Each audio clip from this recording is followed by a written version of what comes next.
And today we are going to be taking a look at trying to get some science done and go to the Mun, if at all possible, in KSP. So we'll switch over to game view. So since last time I streamed, I kind of have played around a little bit more in the game, tried to figure out some contract stuff, yada yada. So I figured out a little bit more about the game. I started a new save just to kind of do the research tree fresh more than anything else. So this is kind of what I have unlocked so far on the tree. Next on my list is either fuel systems or propulsion. I want to get either one of these. So going to the Mun, if we can make it there, and bring 3 Kerbals as well as 3 science labs, we should potentially get enough science to unlock both of these in one trip, which would be awesome. So let's take a look. We're going to leave out of here. I don't have science spy stuff right now. Anyway, we've got 243k in the bank.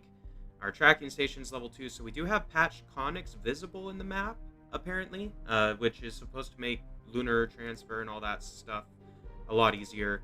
Our launch pad is fully upgraded, so we have no weight limit or size limit, which is great. Our VAB is not upgraded to level 3 yet, but that's on the list of stuff to do. It just costs quite a bit. R&D we're going to do later. Astronaut Complex is level 2, so we can get EVAs. Mission controls level 2 for more missions, and then I do have a plane and stuff that I've been working on, but we'll take a look at that stuff later. On our active missions, we've got the one to explore the Mun, which is just do a flyby. The rest of these are escape trajectory out of Kerbin.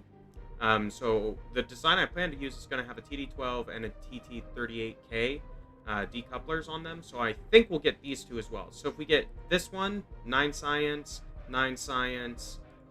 and that's 20 science. So realistically speaking, assuming our ship costs 104,000 or less, this mission alone will pay for the trip out there to go gather, almost 200 science. It's maybe not quite that much, but it is quite a bit of science the first time you go to the Mun.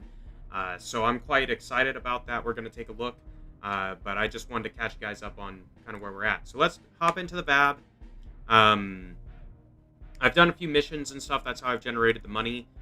Basically, the ones I look for are the test missions, if at all possible, because you can do it with real basic ships like this that cost nothing. You get all the money back if you don't put fuel in them, and there you go. But let's do this. The one I want to take is Munsai 1. Oh. What part is locked? This is the ship design I was going to use, though. There's 4. That's a lot of fuel tanks, obviously. If we go in here, it's not these. Is it? No, maybe. Actually, maybe it is these. It probably is these. Okay, fine. Well, maybe not. No, it's not. There we go. Undo. Control Z. Great command to learn when you're messing around with rocket ships. But yeah. So I mean, if we take a look at the stats here, just on these 4 solid boosters, or they're liquid boosters. They're not solid boosters. It's all liquid fuel, directional boosters, whatever, with gimbling and yada yada. So this thing, super controllable. So there is a Terrier engine for our main stage, or our directional stage once we're in orbit. This is what we're going to use to get around and do all the orbital maneuvers. And then these 4 are, if I would push right mouse click instead of left mouse click, it'd be a lot better. These are the Bobcats. Little bit more max thrust down at sea level is why I'm using these over the Poodles or the Skippers. These are a little bit better in the vacuum. Or this one's better in the vacuum, whereas this one's better at ASL. Or at surface. So like that's why I'm using these. They weigh a little bit less. So thrust weight ratio is better with the Bobcat versus the Skipper if you're using it for your breakout of atmosphere, which is the plan with this design. So I've got a crew quarter in there for our Kerbals, so we can bring a full team of 3 with us to get plenty of science. The one thing I did want to look at, I need to pull this guy out because there is a crew hatch right there, if you see that. So I need that open so my Kerbals can get in and out. So really what needs to happen I need to readjust all my goo containers and stuff. So I was trying to do, realistically, I can get away with like 2 goo containers assuming I can gather the science with one of my guys. You know what I'm saying? So let's see if we can't make this work. It's going to look a bit janky, but that's okay. Doesn't necessarily matter. The main thing is I want to be able to get the science out of this mission because we're flying quite a ways. It's almost $50,000 rocket, so like I want to get a lot of value out of it, obviously. Come on, please stick where I want you to stick.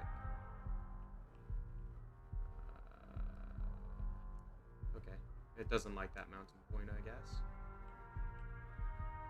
That's fine. We'll put one there. We'll put another thermometer. I can't imagine that these are gonna obstruct any, like, the ability for the Kerbals to get in and out of this hatch, because it is technically not in the way of the hatch, you know? So hopefully that is an accurate assumption.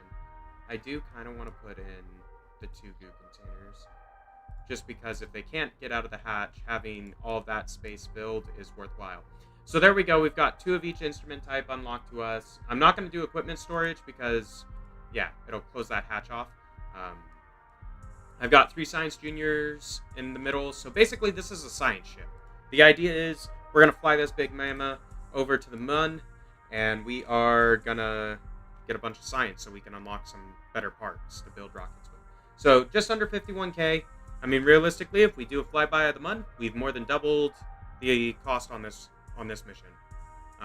And we are returning a decent chunk of that cost because the part that comes down is all from the labs up. So basically this point up is being returned to Earth. So yeah, not Earth, to Kerbin, whatever. Doesn't matter. Same diff. I do need to put crew in this. So let's go back to the VAB. I forget to do that all the time. There we go. Cool. Let's launch it. Let's see how this bad mama does. I'm curious. I think it'll do pretty good. Like, we've got a ton of Delta V. I know that the upper stage, so the Terrier stage, only says it has like 500 Delta V right now. So this guy, like, just under 600. As these stages burn, that will increase. And then also, once you're in orbit, this is like 2,000, if I'm not mistaken. So we should have more than enough to do what we're going to need to do as far as maneuvers are concerned, because about 3,600 should get us into orbit. Like, these 4 rockets, if that can get us into the orbit, this Terrier engine on its own will be enough to do all the maneuvers to not only get out to the Mun and get back, but we could also potentially go into orbit around the Mun as well. But let's go ahead and light this, so get it over with, see how it goes. Launch them into space. We've got Jebediah, Bill, and Valentina all on this mission. They're going to have a good time. We're going to get this thing done. Now, with this being said, I'm going to wait until we get a little bit higher up, and then we're going to start angling off into 90 degrees.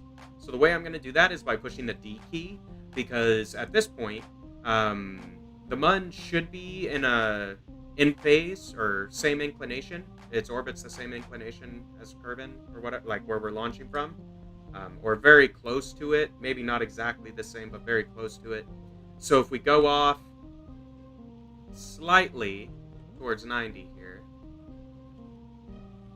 like, I want to get angled a little bit, because if you try to do it when you have all of the acceleration off of the craft, it will put you into a spin.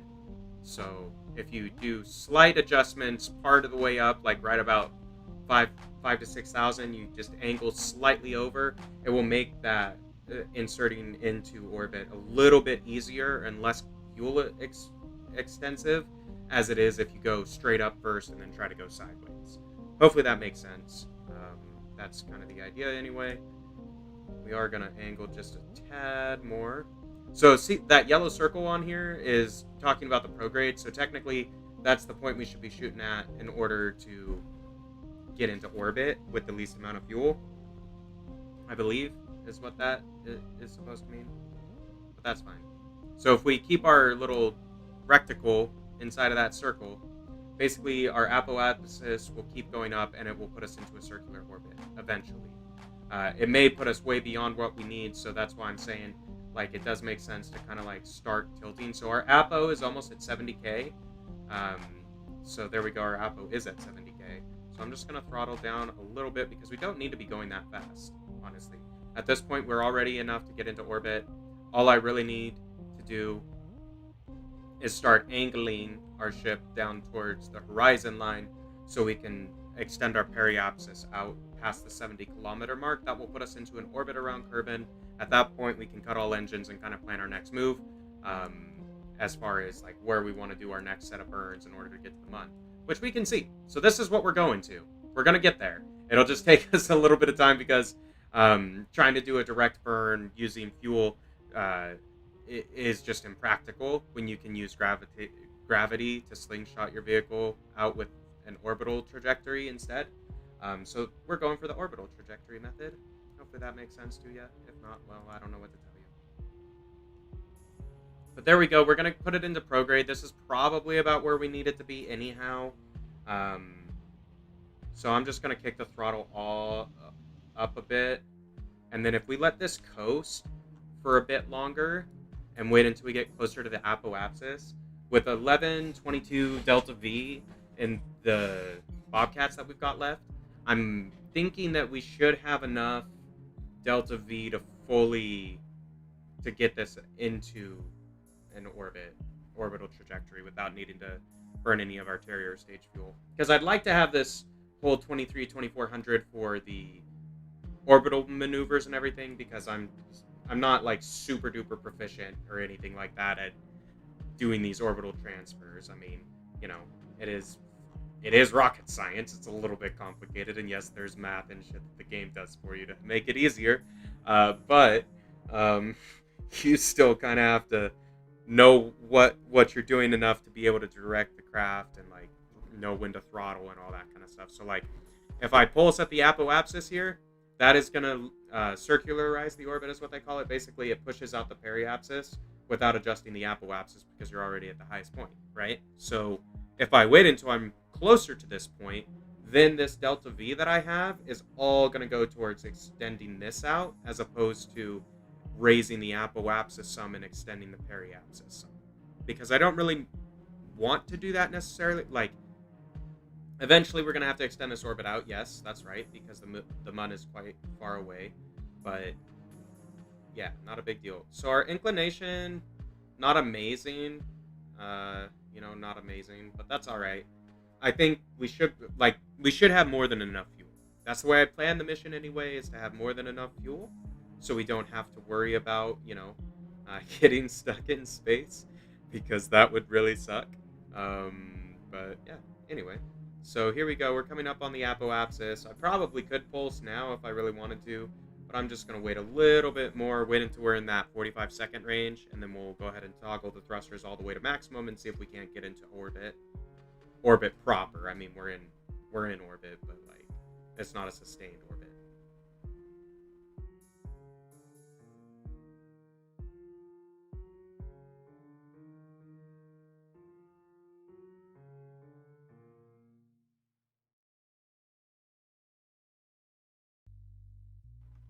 All right.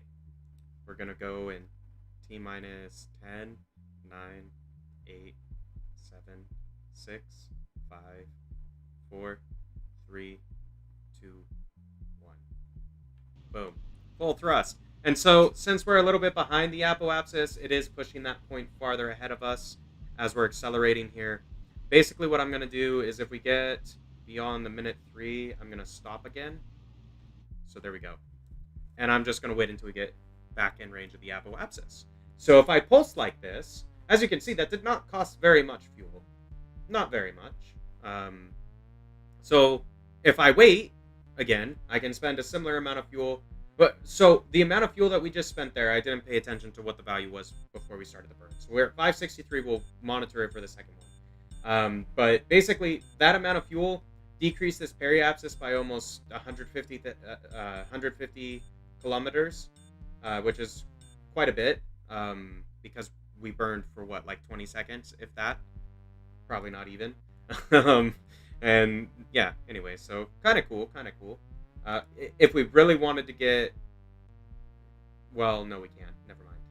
I was gonna say we could potentially adjust the thrust, limiting on these Bobcats because they're geared for lifting the ship off of the ground, whereas now the ship is in orbit, so it doesn't need as much thrust to weight ratio. Let's see, we're almost there. I'm getting a little bit closer on this one, so I can hopefully do it with just this one burn, and then we can detach this stage, is kind of the idea. So we'll do it right about here. This is keeping us pretty much in line with the Apo. But we are now in orbit. Perfect. So cool. Now that we are in orbit, we've got a tiny bit of fuel left. There's no point in like extending this out until we get our target set on the Mun. So this is where we're going.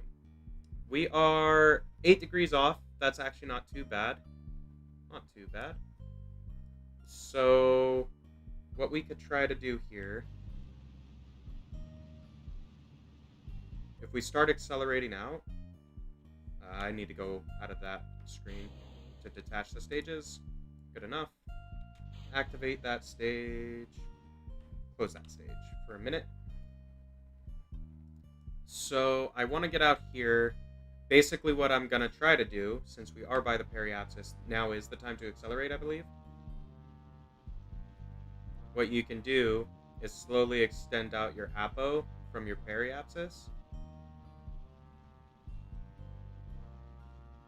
And basically what you do at that point, so the periapsis is the lowest point in your orbit. The apoapsis is the farthest point in your orbit from the body you're orbiting. That's how that stuff is determined, okay? Hopefully that makes sense. DN and AN, that is talking about the inclination, because yes, we are in a circle, but this is 3D. So our circle could be going around the poles as opposed to around the equator. Ours is around the equator. The Mun is also close to the equator, but we are off by about 8 degrees, meaning that this one has a sharper incline relative to the equator on Kerbin of 8 degrees when compared to our little rocket boy here. So no worries though, not a big deal, not a big deal. I think at this point what we're going to do is we're going to cut the engines and we're going to wait until we come back around near the descending node, I think is where we want to do this. And then we can prograde the orbit a bit more. So we're just going to speed up time so we get around the circle a bit quicker.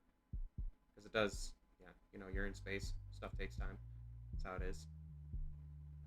But we will slow down. Oh, I overshot it. Dang it.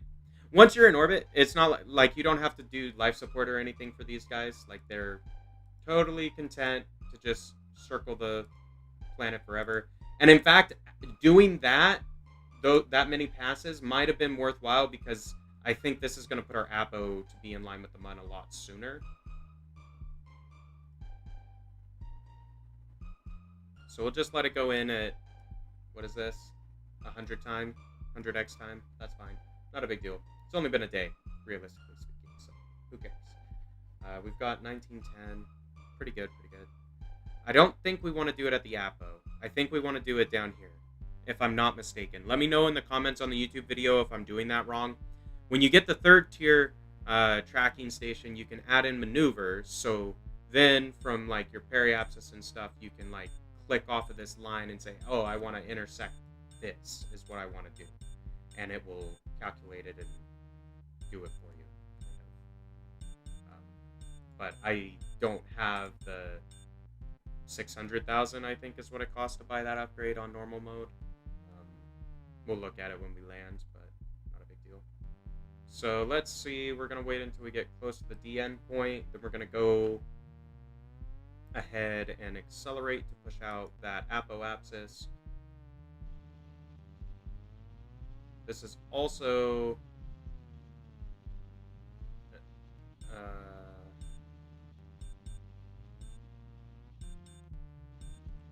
so that does move the periapsis back. So let's actually get back to the periapsis and go from there.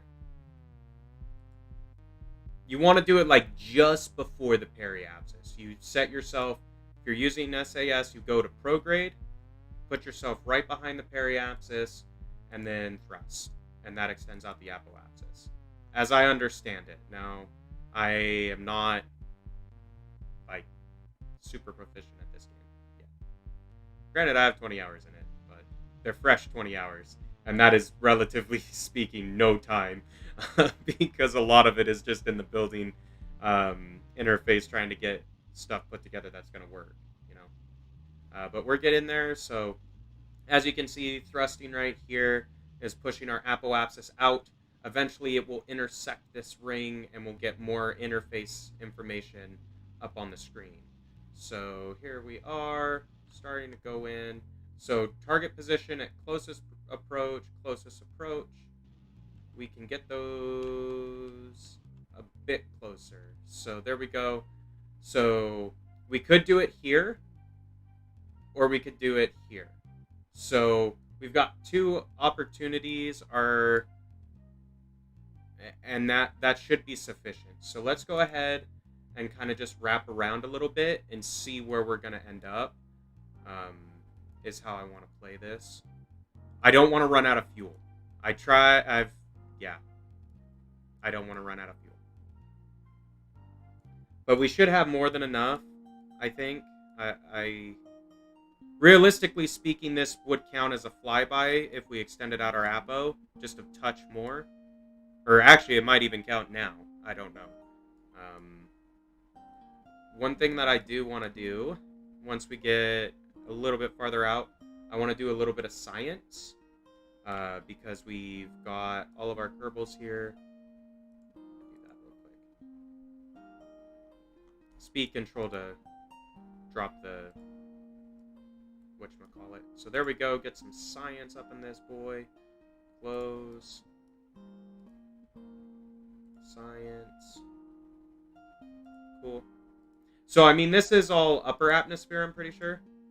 Or, distant orbit. High orbit. Cool. So there's that. And the reason why I'm doing this now. You can send out your Kerbins in the EVA mode, and they can gather this data so you can reuse some of them for other stuff. I don't care about the display. I want you to log in, please. Thank you. So, but like, look at all this science that we're getting here. So it's like 1820 for each one of these instrument readings. The EVAs are going to be about the same. Now the goo containers, we can't actually do both. So what I'm going to do one now in high Kerbal Space. Then we're going to do one in orbit above,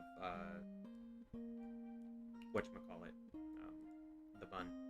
So there's no point in doing a crew report here. So reset that, fine.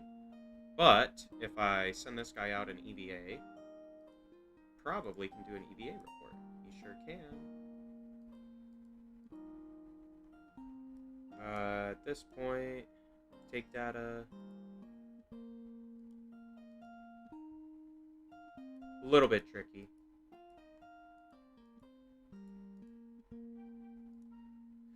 If I go back in, speed up, slow down. We still got plenty of time on this, I'm pretty sure. Yeah, we're way back here. We don't intercept. Like, we've got hours, a couple hours, so we can mess around with this and get the science that we want. I'm basically just, like, activate hatch.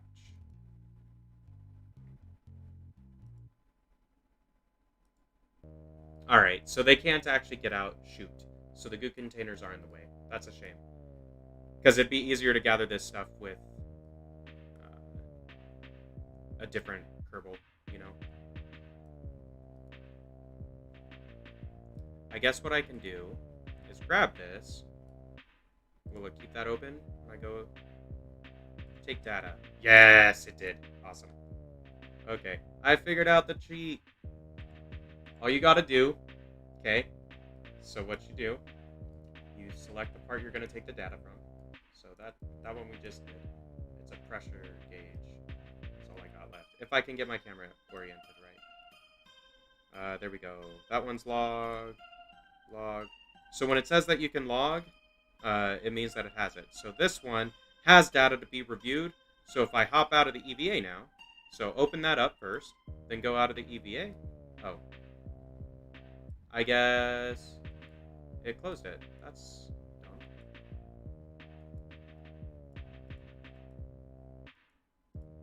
Fine, forget it.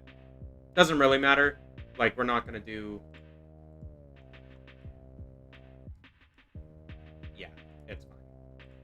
What I'm going to do, these labs are all going to get reset. Because we're going to get way more in orbit above the Mun than high Kerb in orbit. I just have a feeling. So, okay. I do... They're just Instability Assist. I think this purple point is supposed to be indicative of where we're going to need to accelerate in order to brake. Or actually, we're probably going to need to retrograde, huh? Because we're going to want to slow down. So let's just get that set up to retrograde. And we'll accelerate forward a bit. And get ready for this orbital transfer from the Earth to the Mun. Get it done, son. Gonna be great. Gonna be great. So here we go. We're coming in.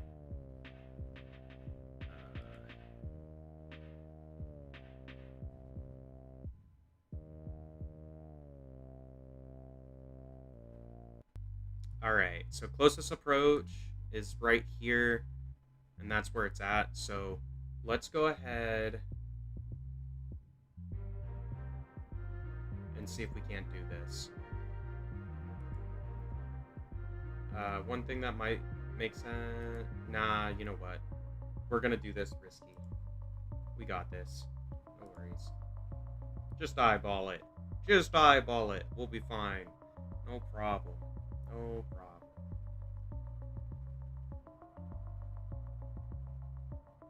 So we're getting closer. Basically what we're gonna do at this point is I'm gonna start breaking off to get in line to build, like, get our orbit, or get into orbit around the Mun.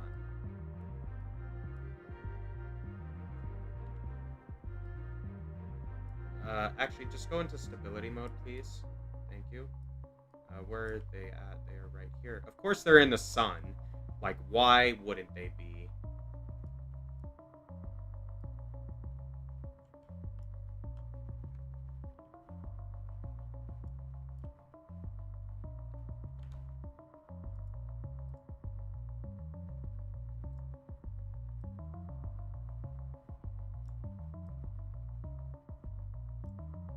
Actually,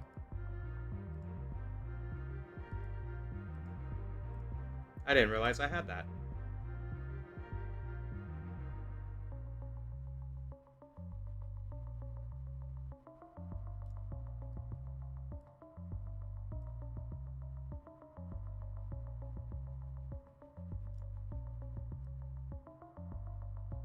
Because it's basically the inclination is what we're changing here. So it falls in line.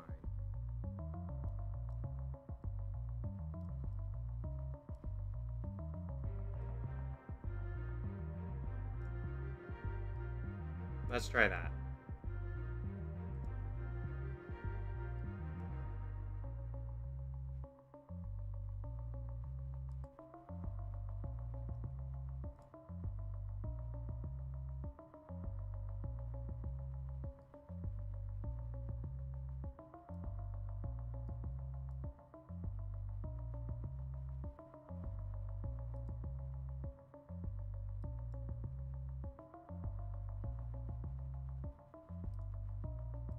Forget it.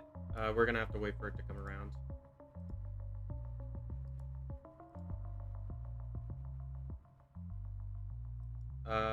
There we go.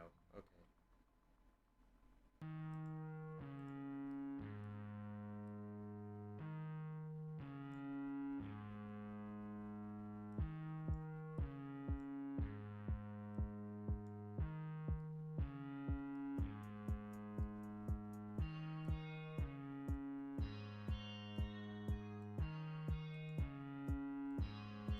Look at that. That's pretty... What is it saying we're gonna do? What is this? That is a crazy orbital trajectory. Okay, we're not doing that. Too risky for me.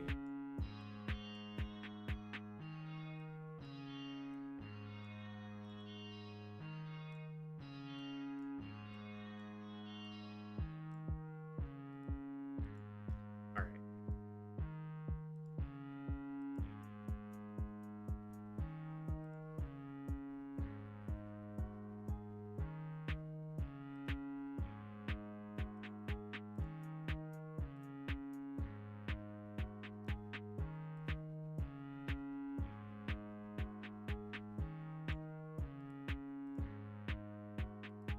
No, I don't want this. Please go away.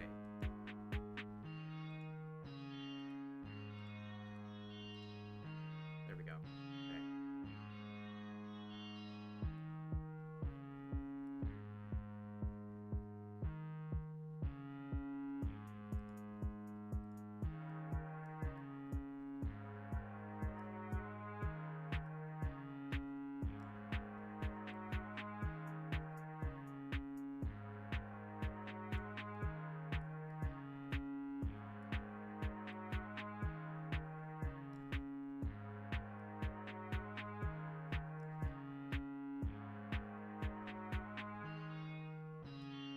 It's so hard to tell if that would work. Let's maybe wait for stuff to go around a couple times.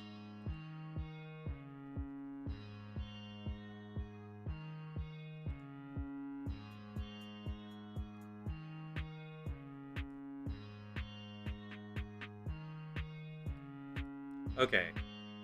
So this time it's saying Mun encounter right there.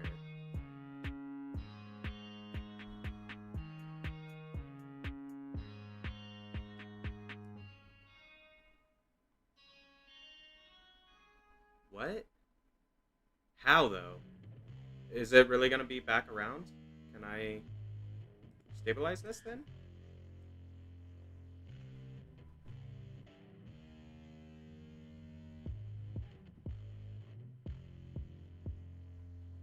I could make some crazy orbit like that. Woo. Put us in orbit around the sun. How about that? No, that's not worth doing. Kind of cool to look at, though.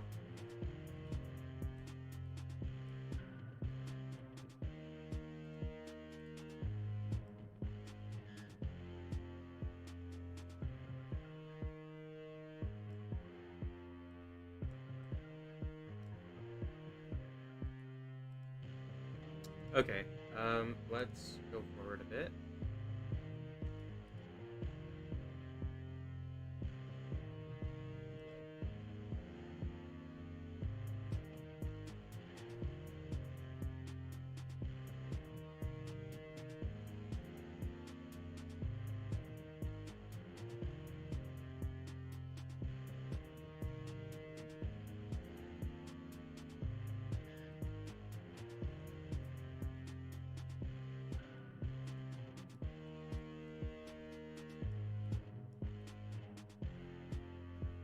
I feel like, yeah, it's on the literal opposite side.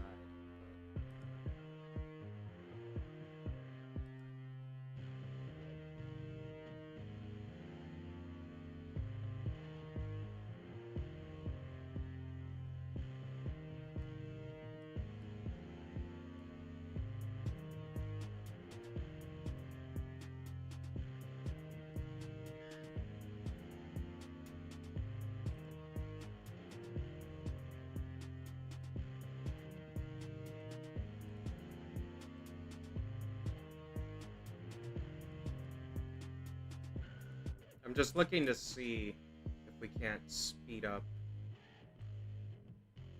our intersect, you know?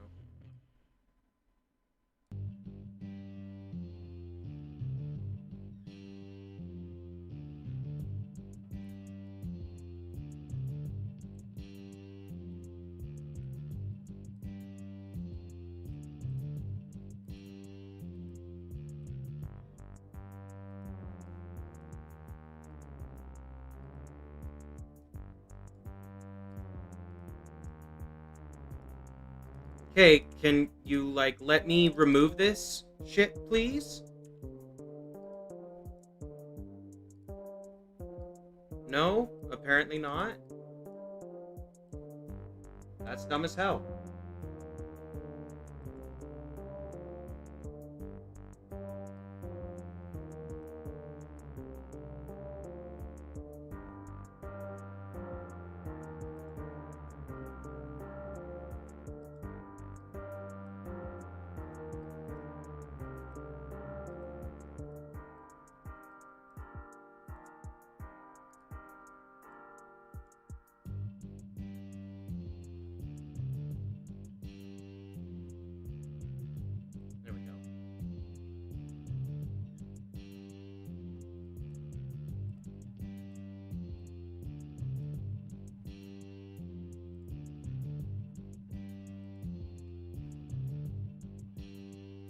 How did our orbit get so huge?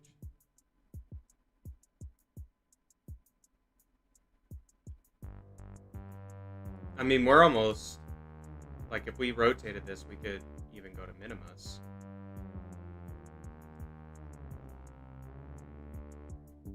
At this point, maybe if we retrograde this...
So... I think it's right there that we have to do another one.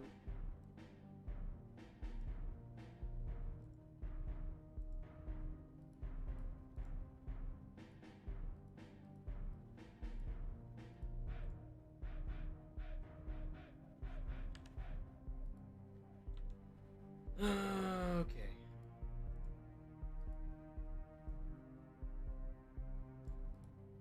That's not what I want. I just want to delete this fucking thing off of the screen. That is all that I want to do.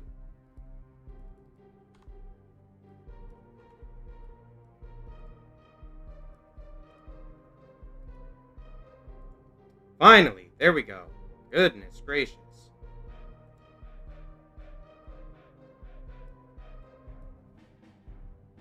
Okay, we got burn.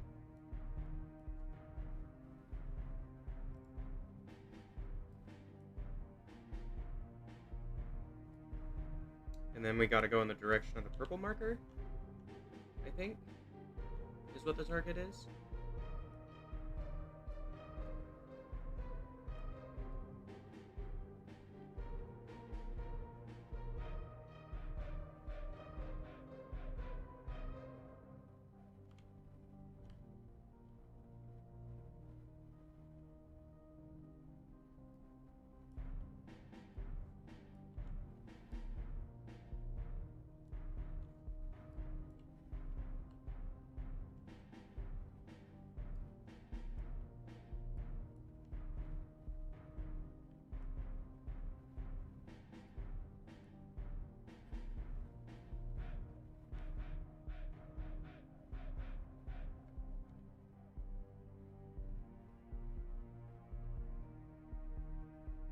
Just reorienting, I think, to what's going to be the right direction. I'm assuming that there's probably a marker I'm supposed to aim at.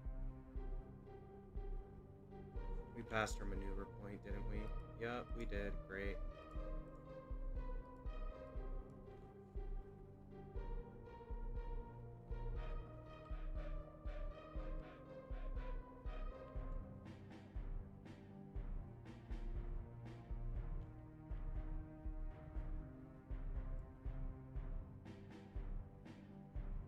I think it's this purple circle is what we're going for.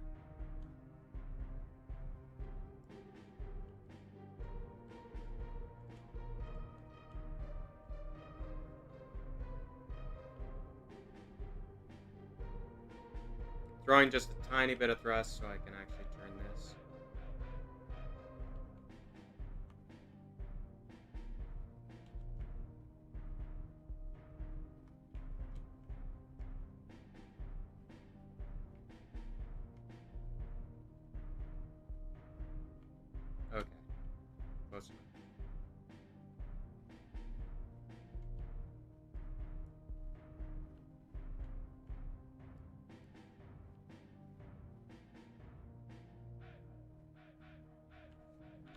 Okay, what is going on here, though?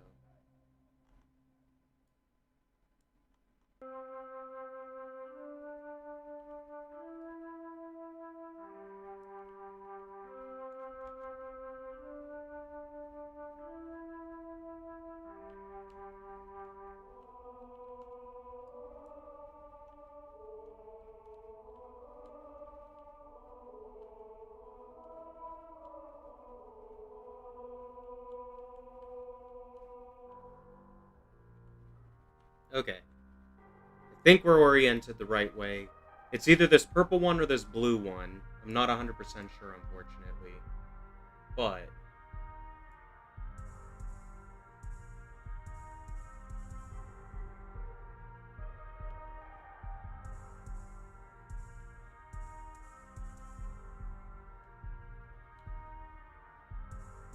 no worries. We should be fine. We still got plenty of fuel in the tank, mind you. And we're still in a stable orbit, so even if we miss here, it's not the end of the world. It just sucks because it's been 17 days. In game, you know what I'm saying? But no worries. Got a few more minutes to go.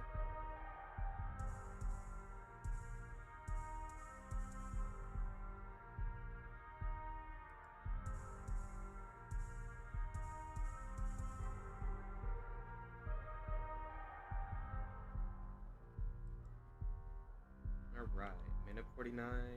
Just pull out so I can.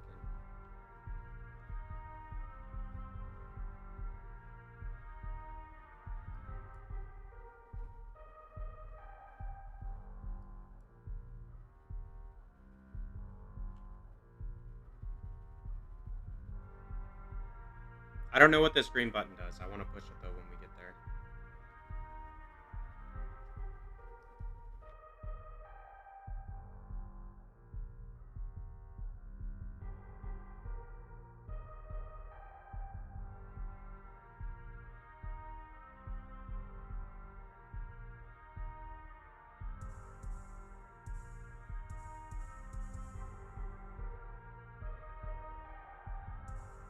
Alright, we're getting closer.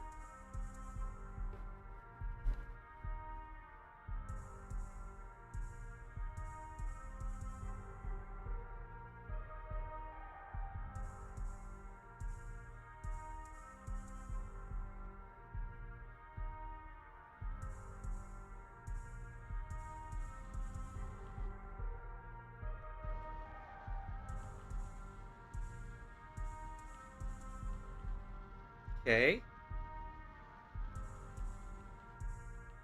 We need more of a burn. It's fine.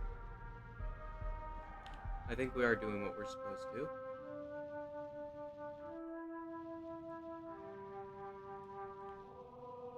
No, we're not.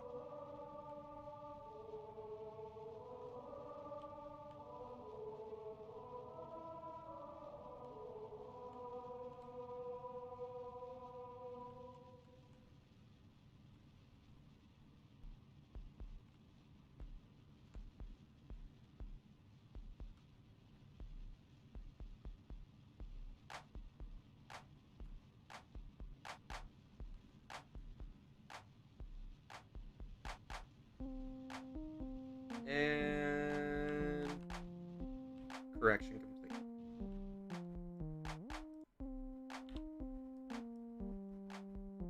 Alright, cool. So this puts us here. So we'll go through.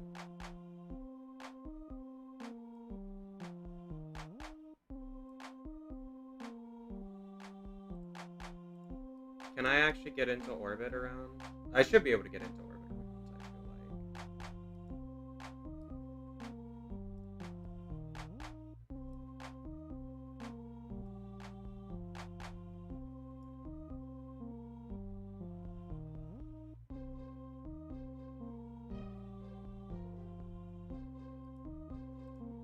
Forget that for a minute. Let's just advance time for a moment.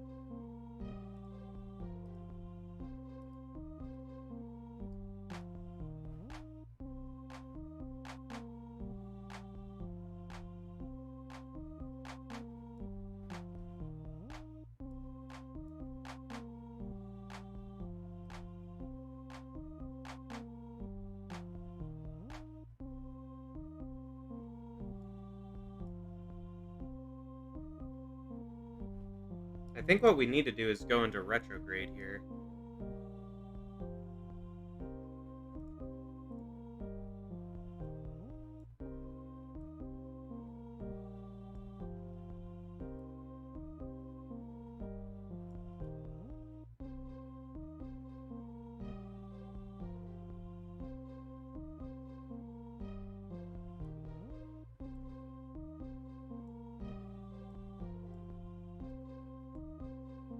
Actually, you know what? We're not going to mess with that. Let's just see what happens when we get a little closer. I just don't want to make a mistake with all the time that we put in so far. Like, it would really suck to lose the mission because we messed up the transfer. And we don't even need to orbit. Like, realistically speaking, I think...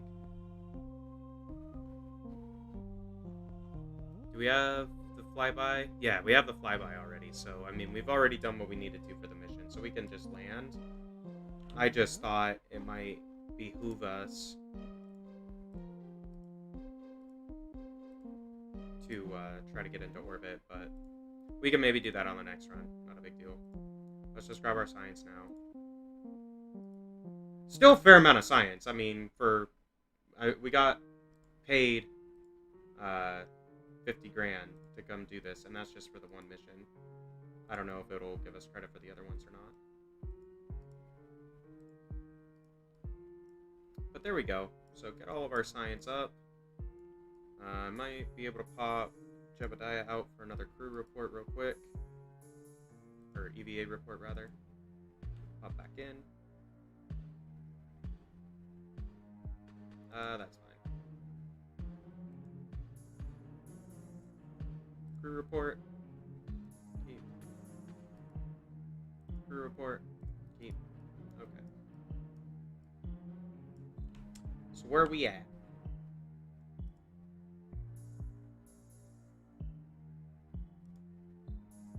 I'm just going to speed up time at this point. Like, since we already got the mission done, I think at this stage, we've got plenty of fuel. We could try to mess around with the orbit, but honestly, it probably will be faster and easier to do that if we just relaunch. You know what I'm saying? Hopefully you do.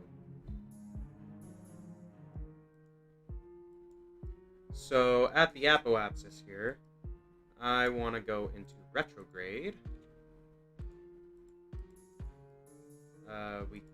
Can we not? Are we out of power? Yeah, we are out of power. Shiz. So I'm gonna have to eyeball this. Not ideal.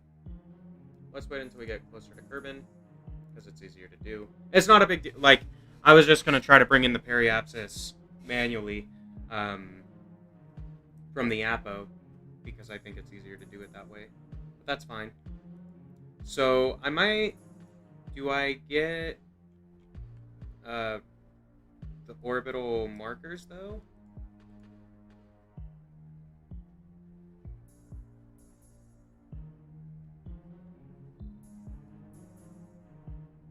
Doesn't really look like it. Okay, fine. I'm pretty sure...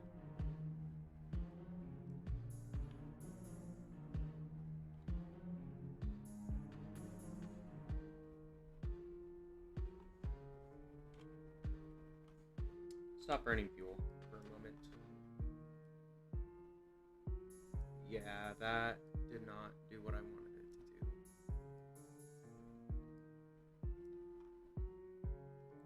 Fine. We will wait until we're closer to Kerbin.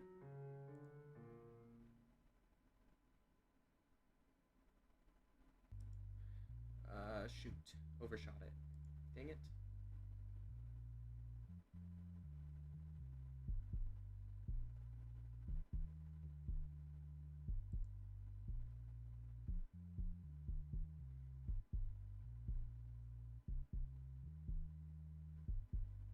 Alright, we're coming in a bit closer to where I'm going to want to do stuff.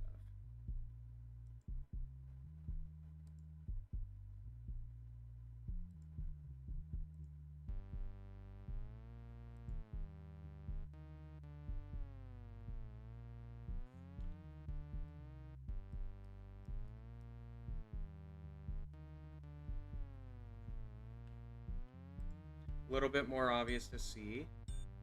So if I can get the nose pointed at me, that will be retrograde.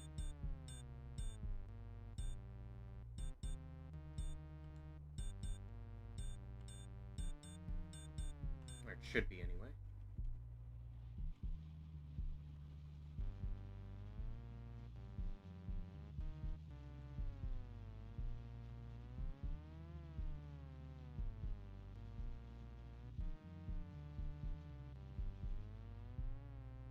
Shrinking that orbit a bit.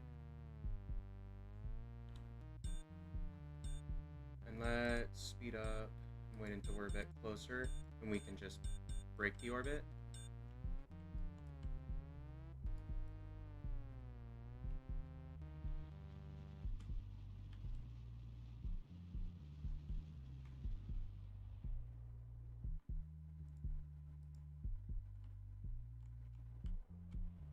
Not having stability control for the re-entry might be a little bit dicey, but hopefully we'll be okay.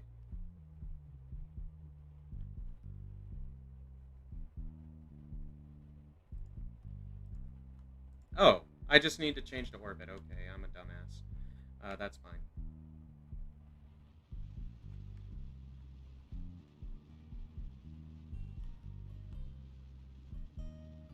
But as you can see, this is starting to bring in the periapsis.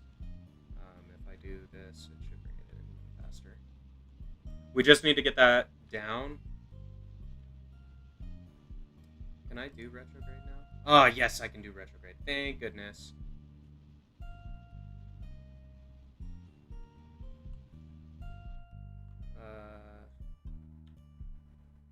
We need to wait until we're at the apo, so we can bring in the periapsis. We get close, about there. Reposition to retrograde, my good sir.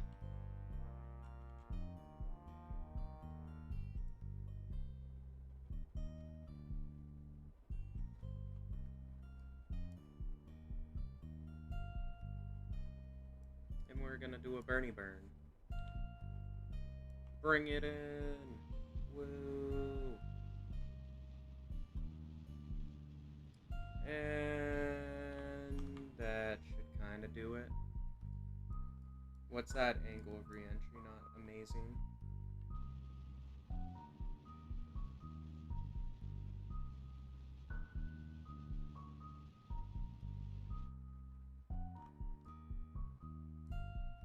So we're gonna end up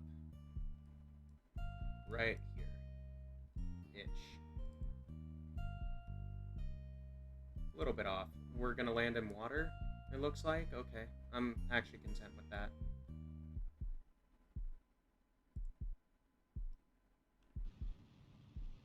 Just retrograde it a bit more.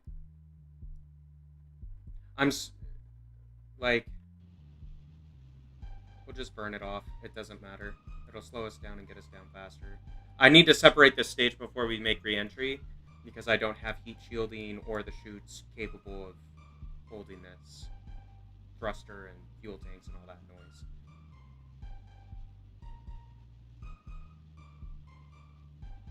Okay. Orbit's retrograded.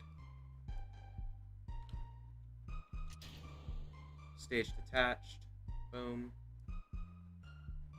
Now it's just a matter of waiting.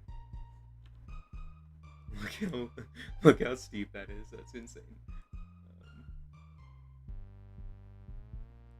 And I'm pretty sure these guys are going to survive. Like, if they don't, I'm going to be kind of mad at myself. But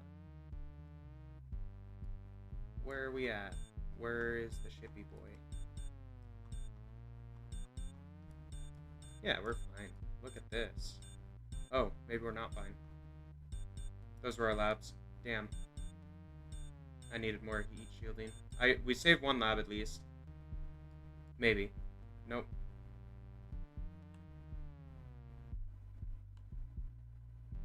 Well, that's fine. Our crew all survived, which is the main thing. And we got some science out of the cone. Did our parachutes die? No, they didn't. 3, 2, 1. Well, okay. All the crew returned, so that's good. We were not able to save the lab, however, which is disappointing. I think what I'm going to need to do for that is maybe have that stage decouple and, come down on its own, right? So, like, throw the heat shield here, drop in the crew that I control on the way down, and then basically once you're in the atmosphere, like in the upper atmosphere or something, you detach the science labs off with their own parachutes, and then those will deploy on the way down. Disappointed that we didn't get to reclaim all the science out of those labs because that was like over 100, but that's all right. We still got a fair amount out of our instrument clusters, our crew reports, and EVA reports. So, I'll take it. We made it to the Mun, though. Made it to the Mun. Big milestone ish. I mean, whatever. Not that big of a milestone, but it was a lot of fun doing. So, cool. Here we go. What a champion. So this one will get. I don't know what it means. Like, it says escape trajectory. Like, were we not on an escape trajectory going to the Mun? Or do they mean, like, escape the planetary system, maybe? Because that is different, technically. Okay, fine. Let's go. Recover that vessel.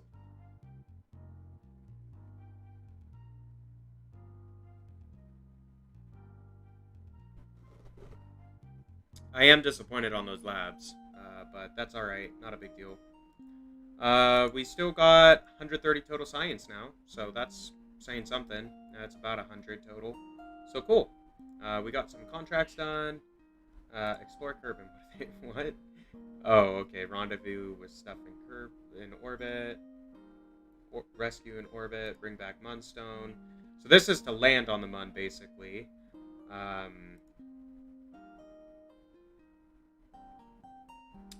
5 people on a flyby of the Mun. Okay. I mean, that pays a ton. 90,000 each? Wow. Okay.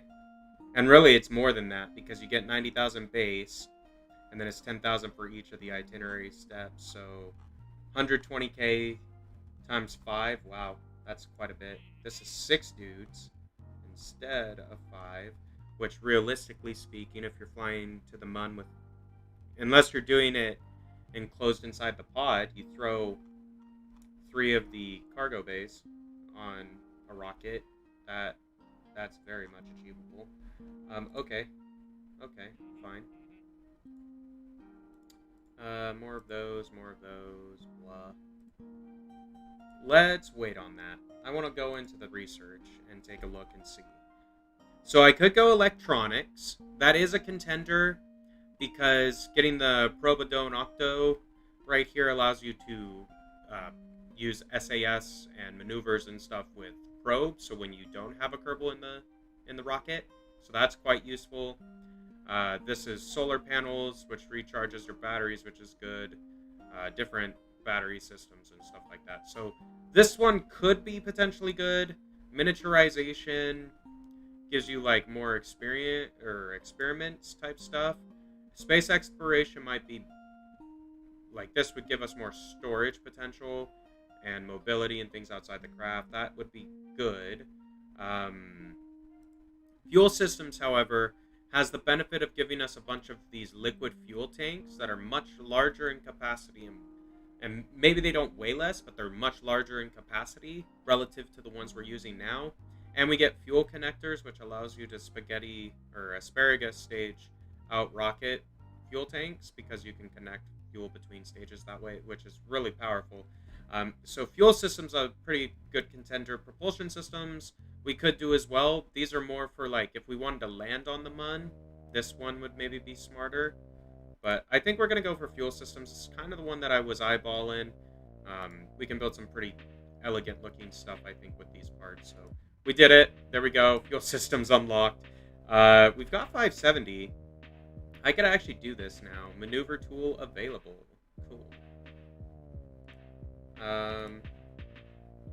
Astronaut, EVA, and flags. That's fine. I don't care about mission control at the moment. Runway. Upgrading the runway would maybe be worthwhile. It's only 75k. That's relatively cheap, compared to what we have in the bank right now. Let's enter in here. I wouldn't mind hiring a scientist. Is there a scientist that isn't too dumb? This guy? 52k. Not bad. We'll get this guy then. Just because I don't have a scientist, and it might make sense to have one. Okay. That we can't do. That we can't do. That we can't do. Cool. Let's go ahead and take a look at some of the parts that we just unlocked, and maybe we can build something.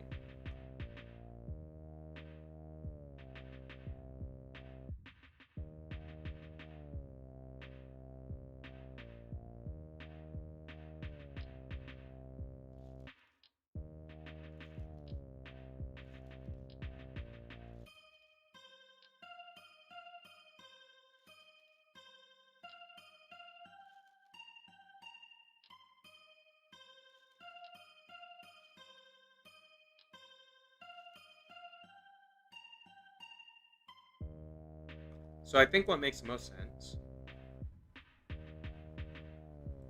pull off these. We're going to upgrade these to bigger fuel tanks. So this one holds 720 and 880. This is way more. Okay. Go with these. Look at that. That's crazy. Okay. We maybe don't even need that, if I'm honest. Let's deal with the science issue that we were experiencing. So if I pull that off and throw a decoupler,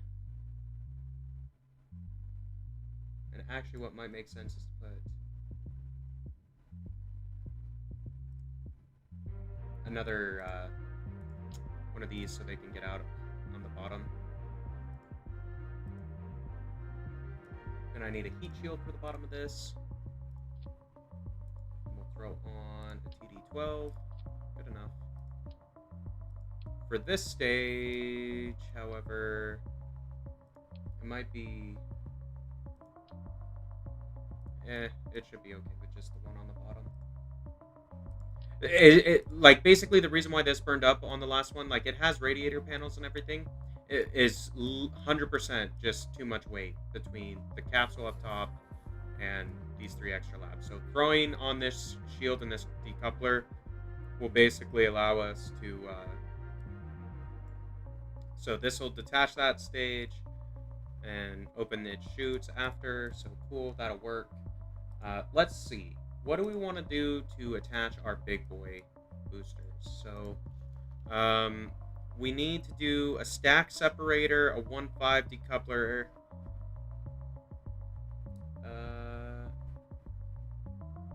I don't really like that. We're gonna go with the stack separator. Maybe? Maybe not. That's teeny tiny. We'll go with the 25. No, we won't. 18? 18. We'll go with the 18. Fuel tanks, let's go with the Giganto right here. I don't know. How many do we want to throw? 3 of them? Let's just see how much Delta V that is, because I have a feeling it's a redonkulous amount. Bobcat engine on the bottom. 4487, wow. What if we throw a skipper? 41. Bobcat it is. Easy peasy. So there's our booster to get us out of... Oh, thrust to weight is too great. Okay, fine.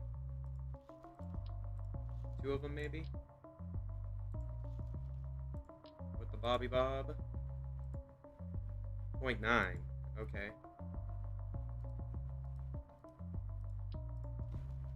Maybe that's why I have to use the skipper then. Yeah, 1.3. I mean, that's doable. If it's below 1, the rocket won't lift off and it'll explode. So I'm just trying to be cautious of that. 0.94. So what I could do, I know that this will fly with that. So, I mean, realistically, what I could do, 3655, if this is the main booster, right? That'll get us into orbit for sure. No problem, no problem. What I could do alternatively...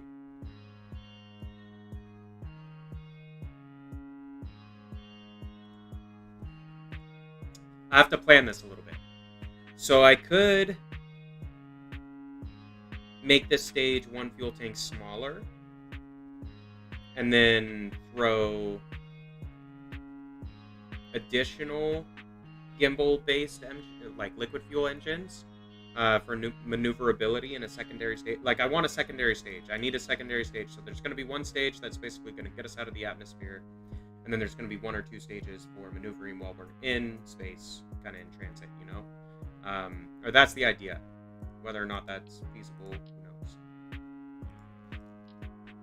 Let's throw on an adapter just for funds. 115. I mean, that'll get off the ground. That's a fair amount of fuel, so okay, fine. The problem is that doesn't leave me any room to add in more. So what we need to do instead is we need to do... This stage needs to connect to something a little bit different. So we're going to throw in one of these. And we're going to throw in just a smaller one.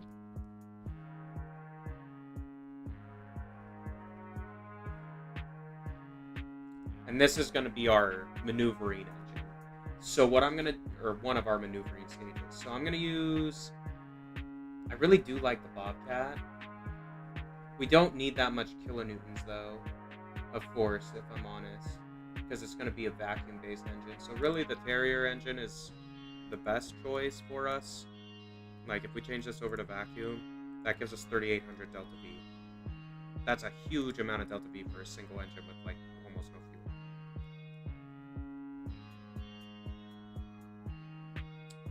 fuel. The question is, if I couple this...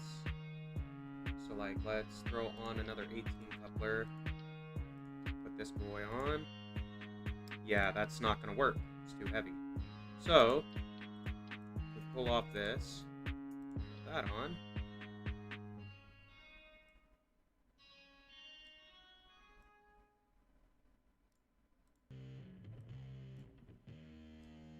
That will give us 115, so that'll get us in the air. And then... Oh, that's in vacuum, though. Or no, it's not. No, it is. Okay, so in vacuum, 2,400. I mean, that's still quite a bit. We could even potentially squeak out a little bit more if we adjusted the thrust adjustment. Or the thrust-to-weight ratio of the Terrier. Maybe what would make more sense... I like that idea, but I think there might be a better one. Let's go ahead and throw in a coupler right here. And what if we use a solid fuel booster? So one of these pollards, just to get us out. So if I throw in... One of those is not really enough, is the problem. I feel like that should be enough to get you 3311. That might be enough. Okay, fine. So we'll do that. Then what I want to do is radial decouplers. Or actually, if we're going to do that, those will have to be off the science labs, I guess. Which is fine. What I want to do is take these. Those won't stick. Okay. Fine. Maybe we go with the little bit smaller ones. Something like that. And then I'm going to put these on top because we want this aerodynamic, obviously. Needs more stage. Forget where they put those. Is it there? Yeah. Squeak out all the fuel we can, right? Might as well. So really, those are the wrong size. I think it's these ones that I'm looking for. There we go. A little better.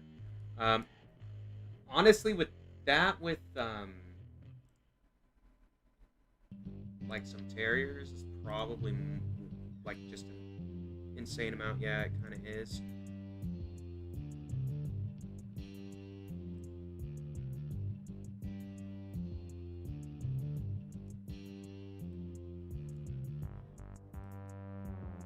Okay. So this just barely able to lift us. But that does give us a ton of delta V on our Terriers. Um, so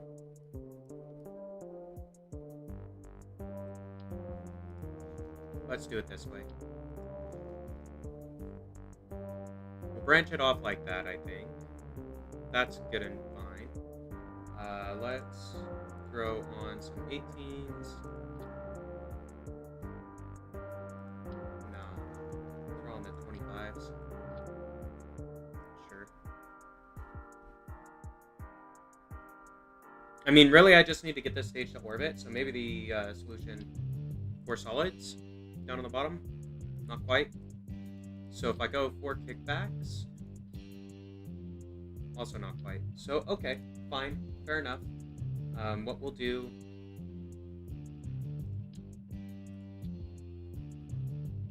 What if we throw on something like this? 1600, and that is in vacuum. I wanted at altitude for this portion of it. So we need more fuel.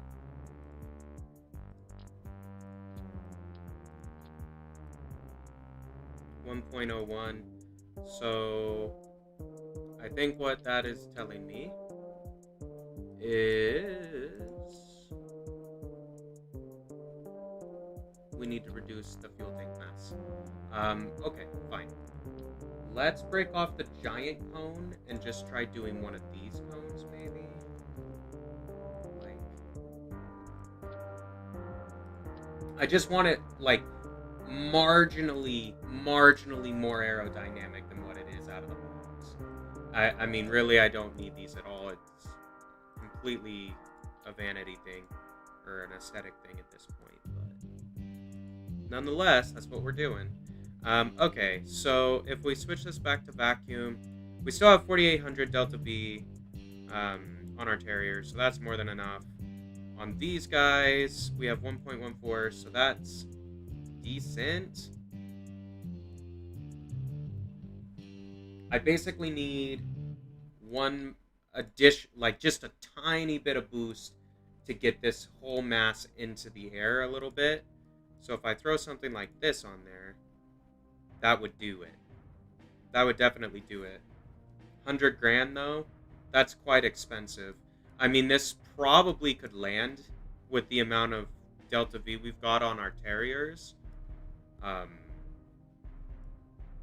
Is the thing, so like it might be worth saving this. Let's put this Mun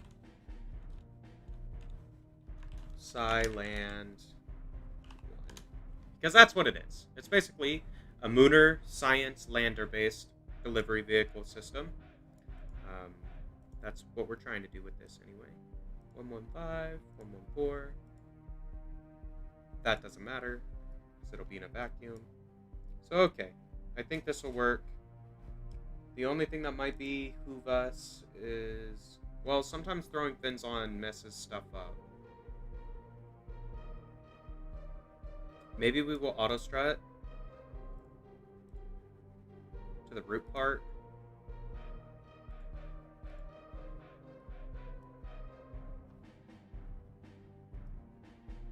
Oh, I could do it that way. That's a lot easier. I'm sorry, guys. I'm doing my best. Root part, auto strut, that's what we want. Can I just do it this way?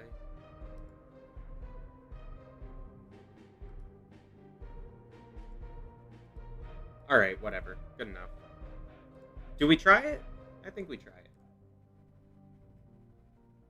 So, let's drop off the pilot. We'll bring the scientist with us. So we've got our 3 labs. We've got our goo and stuff. So now that I know they cannot exit via the top port anyway, might as well expand out our instrument cluster a little bit.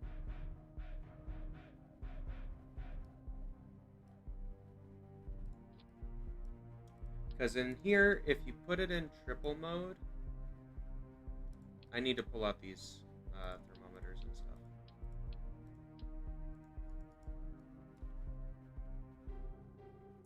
You can actually fit 3 of the goo containers like that. We'll take the thermometers, put them like that. Take those, put them like that, and there we go. That is a lot of science in one little container. I think this one will allow our Kerbals to get out. I'm hopeful anyway. I don't actually know. If not, it's not the end of the world either. I mean, la-di-da. But yeah. This is some monstrosity, eh? Look at this thing. Just giant. But I think it'll do us right. Like, why wouldn't it, I guess? I mean, realistically, we should have recovered all those labs. We probably could have recovered all those labs with the last design.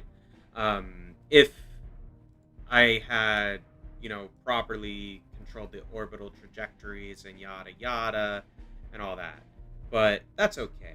Not the end of the world. So I have to make a decision here.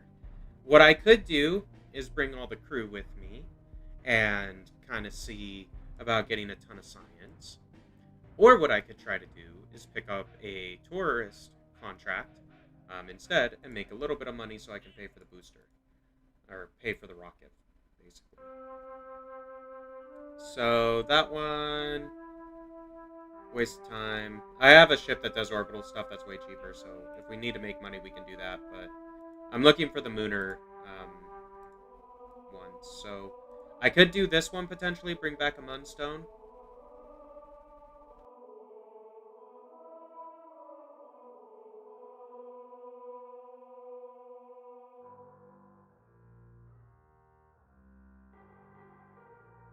So basically, we have to go to the Mun and land either in the Pole's East Crater or East Farside Crater. This test a parachute. I don't really want to do that.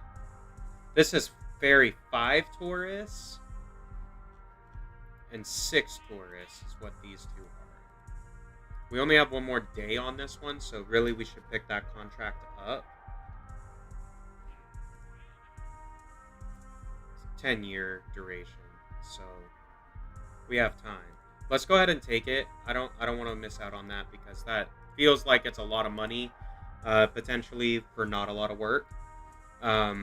So maybe what we can do here, as opposed to going gung-ho on science, if I swap out two, the problem is it's going to change the mass.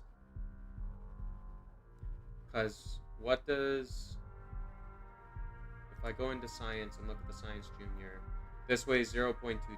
If I look at this weighs 0.9 tons plus passenger mass, so more like 1 ton. So yeah, that's an 8 or a 5-fold increase in weight for each one of these. Or well, we have 3 of them that we'd be taking off, but we're adding 2, so we're increasing as if we added 7 labs to the design, so that will break our thrust to weight ratio on these boosters down here. So that is not going to work, unfortunately. I mean, you don't have to take all of them at the same time, I guess, is the thing. We could just do it a couple at a time. Like, granted, they are giving us 120,000 each, so even ferrying them 2 at a time would more than pay for the trip. And then we could still bring our 3 labs and get a bunch of science and stuff at the same time.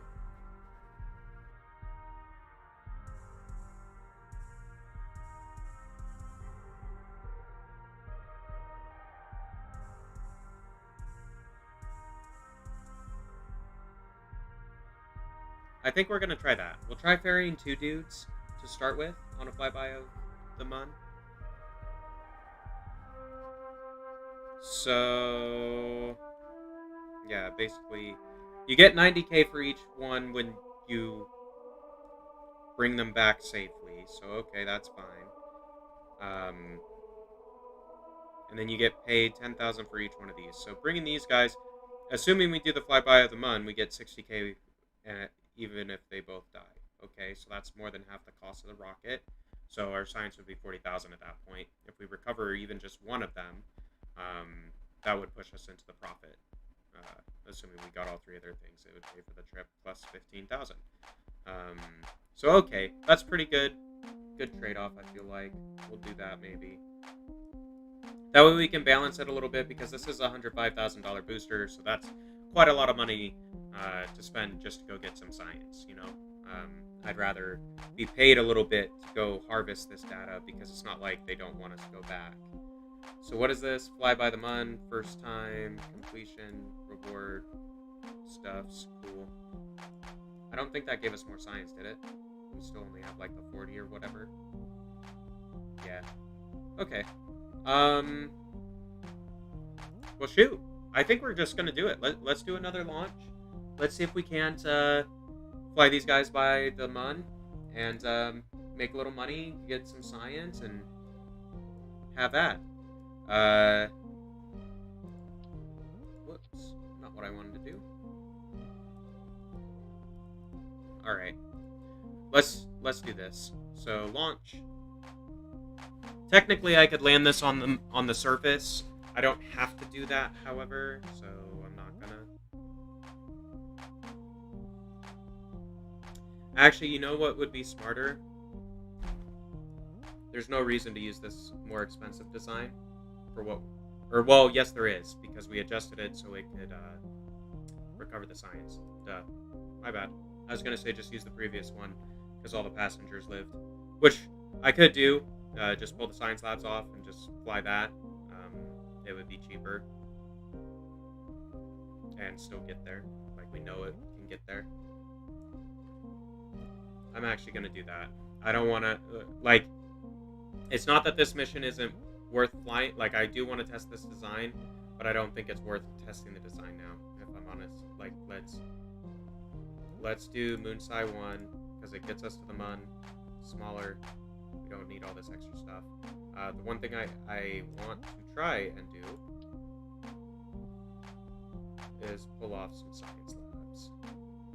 So we're just... Or, actually, let me put this back.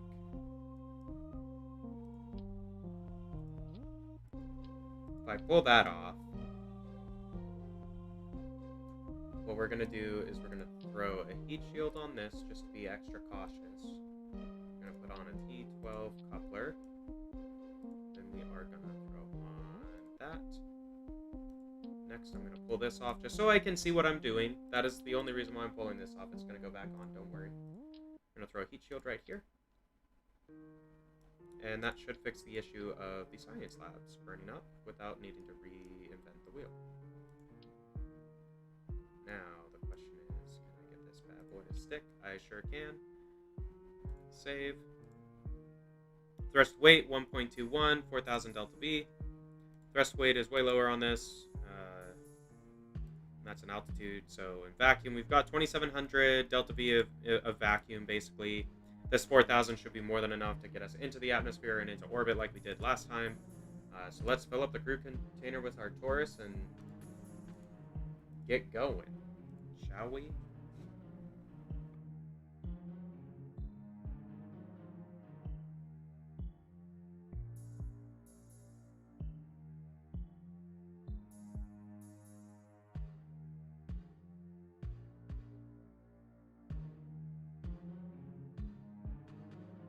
Alright, SAS on, throttle up, switch to maneuver mode so we can see the Apo and parry and all that goodness.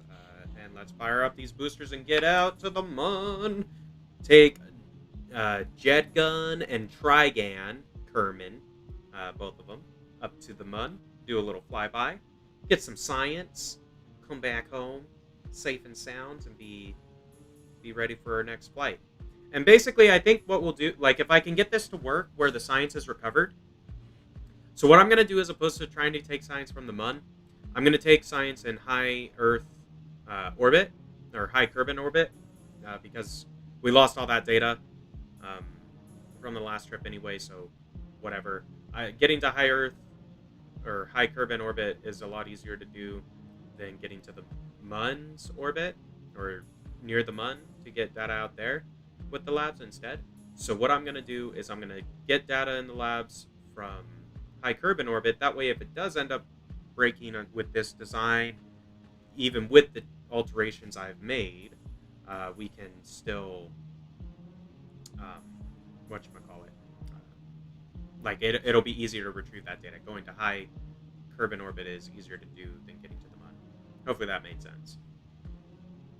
But cool, we're getting up there. Apo at about 20 at this point. We're almost out of the... We're entering into the high atmosphere here, which should be good. We'll start accelerating a bit more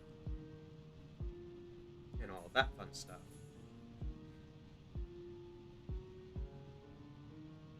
So I am just going to throttle us down a teeny tiny bit because we don't necessarily need to go faster. It's more about getting set up on an orbital trajectory.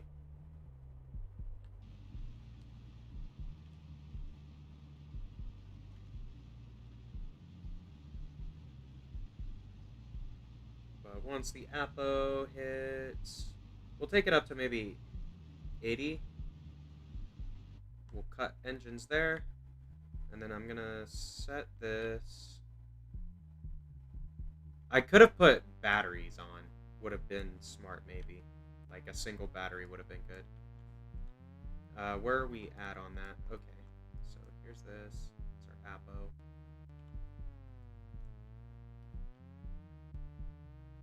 Set it to prograde it. Let's go. Prograde, please.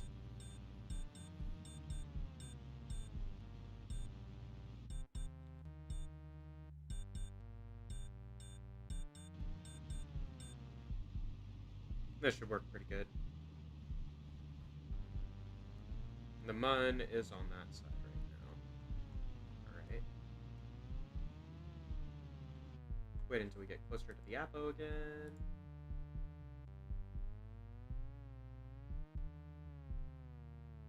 Just like we did last time. You basically pulse it close to the Apo so you get the most out of your delta V.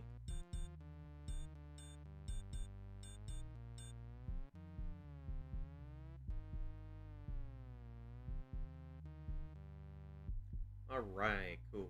Let's go ahead. Prograde.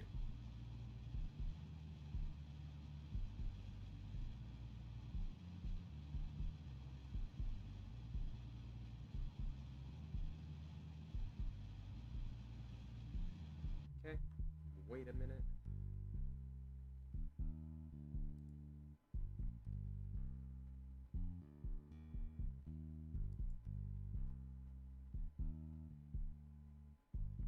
Give it some time to... So basically, it won't adjust or make SAS adjustments while you're in sped up time. So just bear that in mind. Like, you want to stop a little bit before the point you plan on accelerating so the ship can get readjusted or oriented if you're planning on using SAS to make the determination of what angle to accelerate at.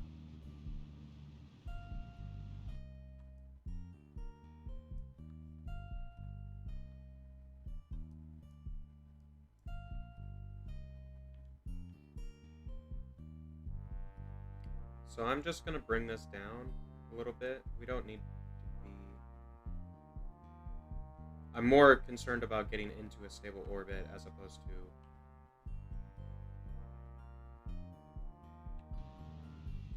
Just prograde it. It's fine.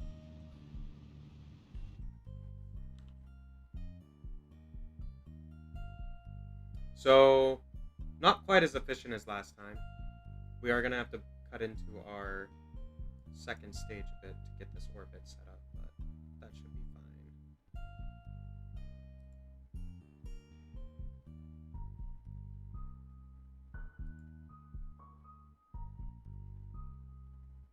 fine. We might be able to do it. I don't know if 238 is enough or not to get the orbit set.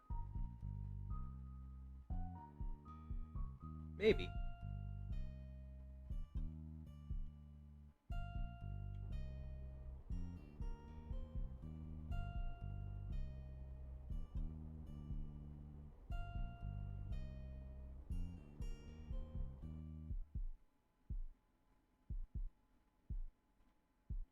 That's fine. To a certain extent, it's almost kind of better that we're not in orbit when we detach this stage, just so it's not hanging around later, you know?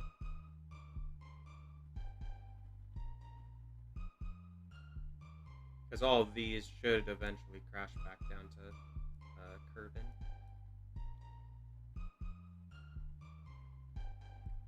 Okay, fine. We got pretty close to getting into orbit. That's fine. We should have more than enough to do what we need to do. But I liked having it. Oh, I need to go activate the stage.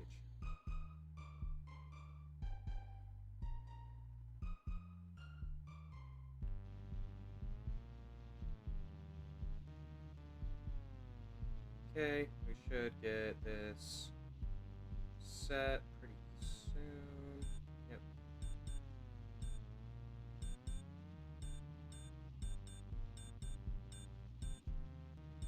And I'm just going to take the periapsis up to 70.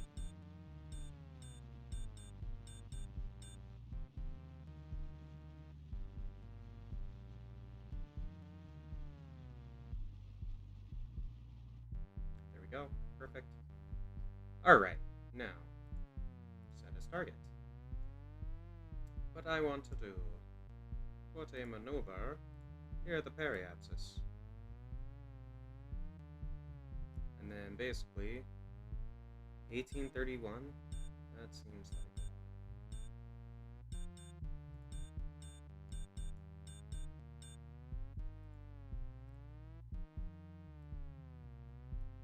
Whoops.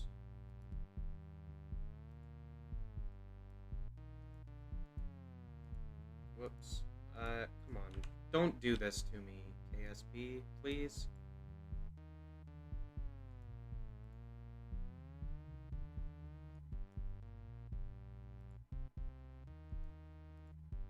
There we go. On the periapsis, add a maneuver.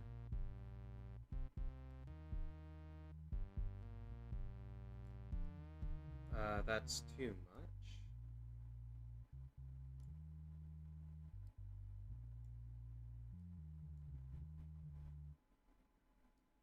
We'd get a gravity assist at this point. So, bring it in just a smidge.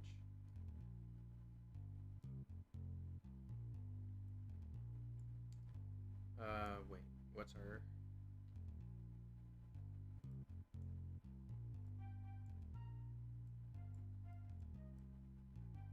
Get that inclination adjusted at the same point, so that should work. I mean, honestly, that's enough to get out to Minimus.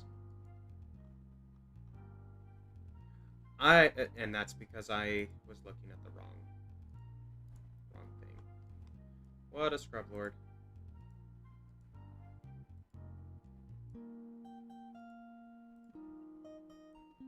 I was gonna say, I didn't recall this requiring quite so much fuel.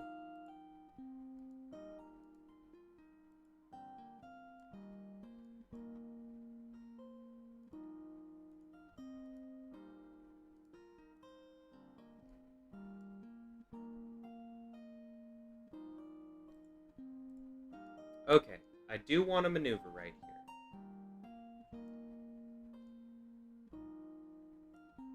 I'm gonna prograde.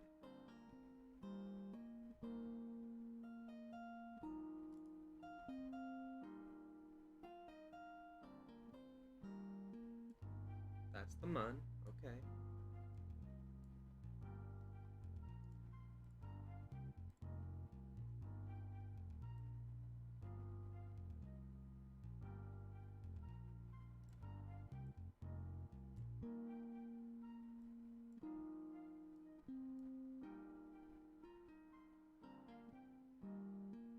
Okay, I think that is about what we want. Let's go ahead and try that.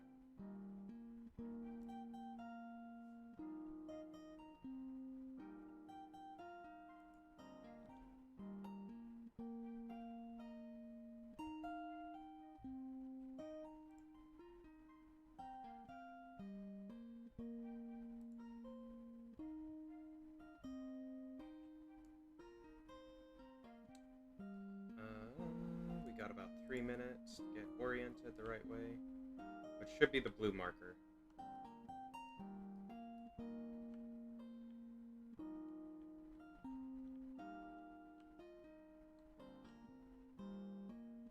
And we gotta burn about 700 delta V, or almost 800 delta V rather. There we go. Trajectory should be pretty good.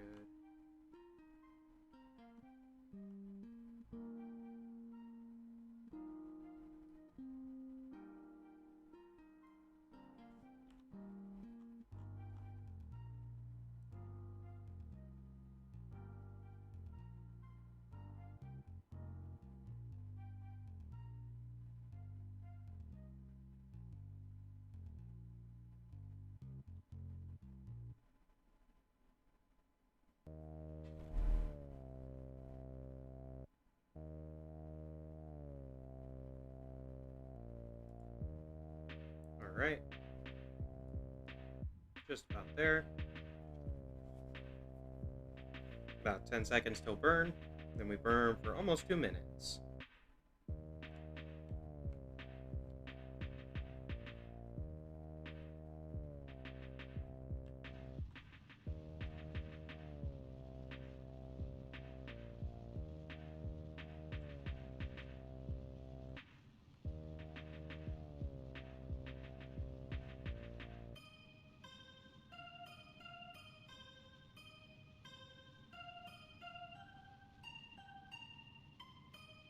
So obviously, if we had more thrust to weight ratio on this stage of the design, this burn would be a lot shorter in duration, but not a big deal necessarily. As long as you can get there, it's fine. Well, as long as you can get there and get back, I guess I should say.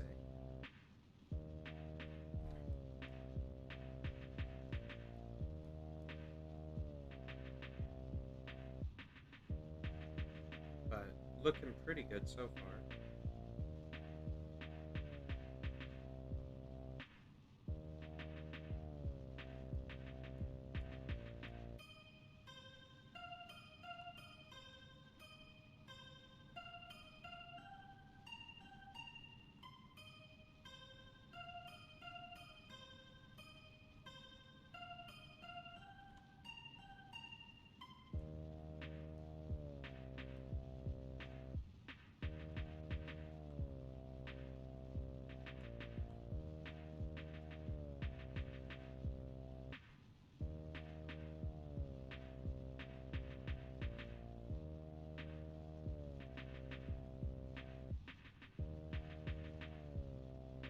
But we should have like 1200, 1100 or so delta V to make the return trip, which should be more than enough.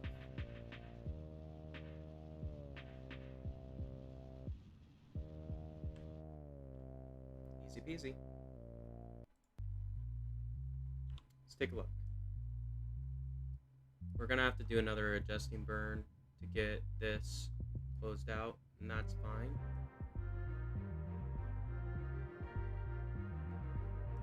In fact, we can maybe do that now.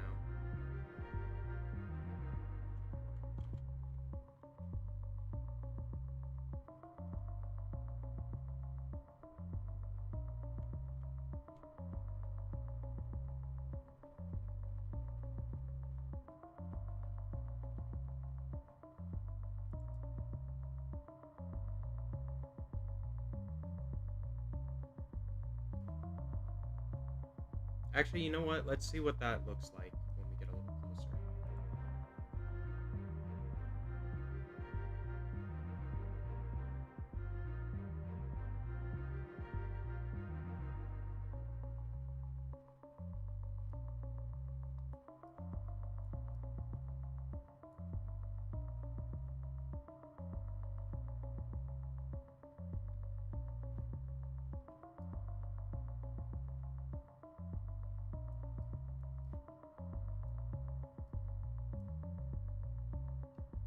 So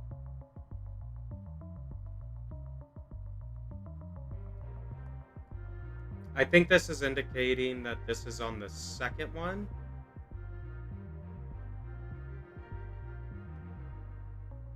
Oh, 2 days, 4 hours. Okay, so we got a while.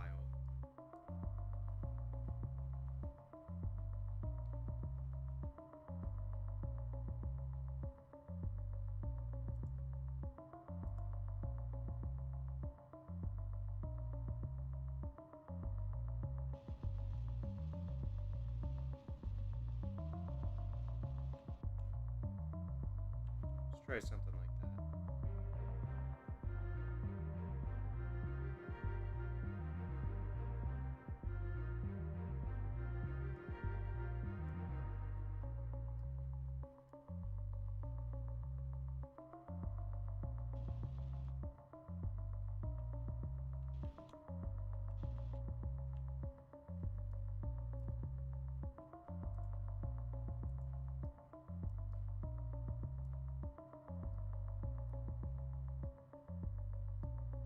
So, I mean, that puts us so we could potentially intersect.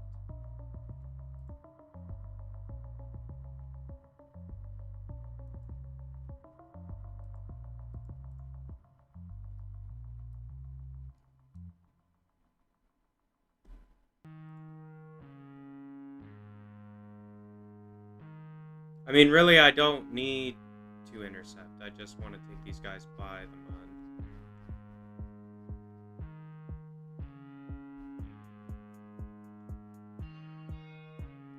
I don't know if this is going to trigger or not. We'll see.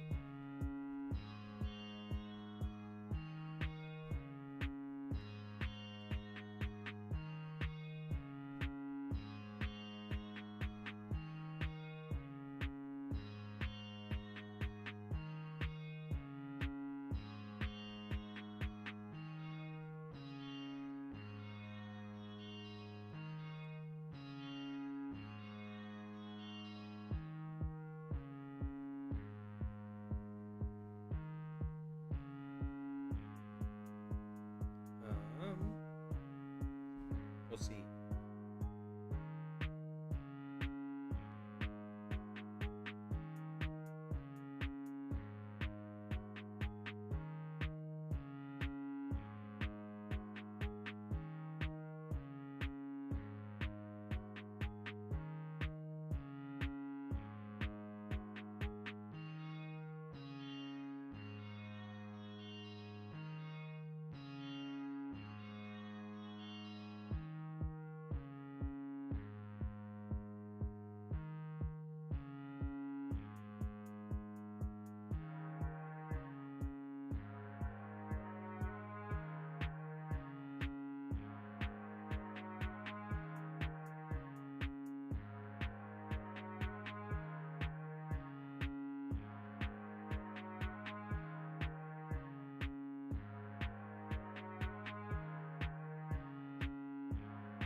I'm basically just looking to see if I need to adjust inclination in order to get the orbital pathing to show or what.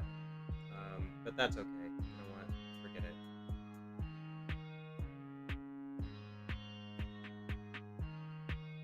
I gotta believe that we're gonna get close enough proximity.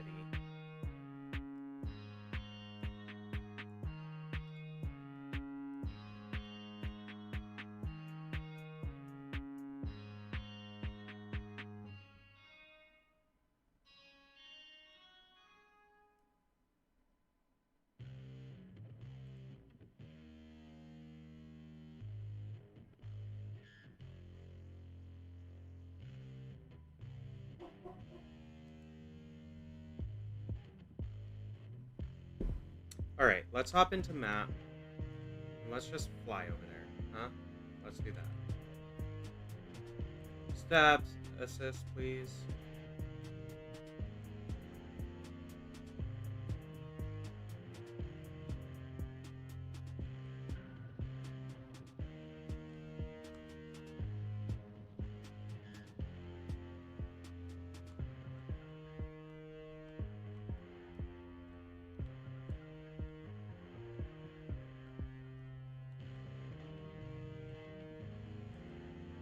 I'm just trying to get oriented. I'm pretty sure our power is gone at this point.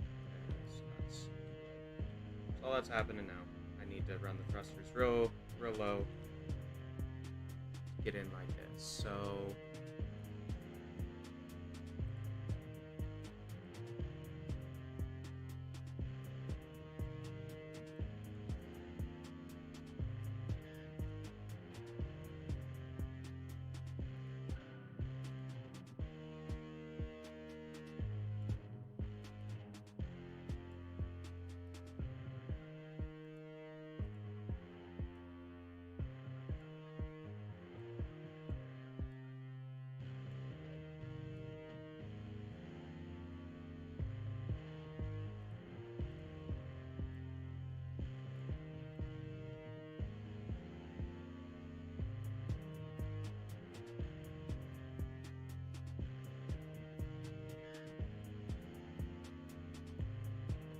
I probably don't need this maneuver. Or not that specific maneuver.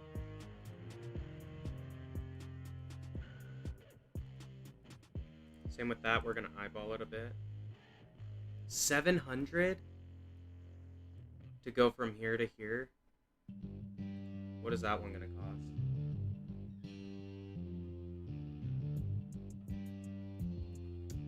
Well, let's see.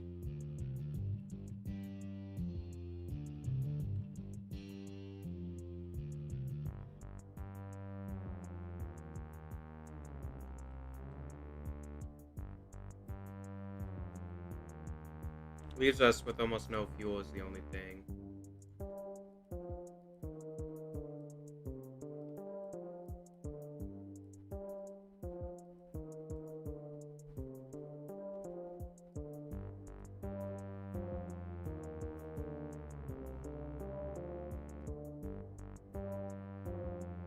Because we're on this yellow one, yeah?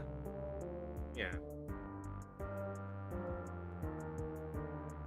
We did get the flyby already, so okay, we don't actually have to mess with that. What we can do, conduct materials,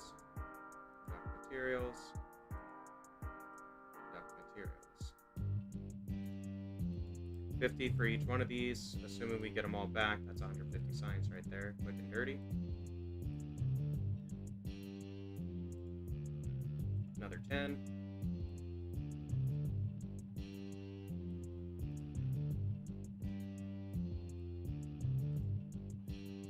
Another 40.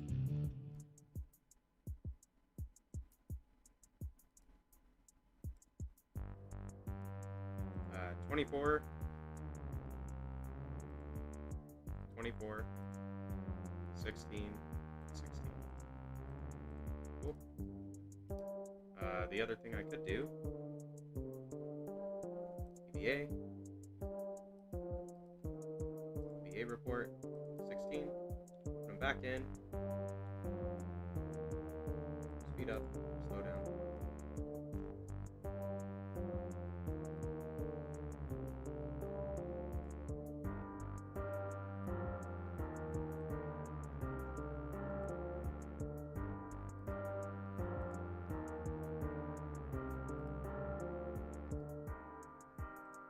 Take data.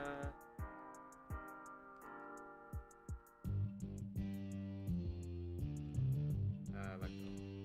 No, don't let go. Get back in. Alright, fine. We're not gonna cheese out too much more science. Like, it's not worth it. That one's got data. This one doesn't. Log another one, sure. Why not? Close away. Okay.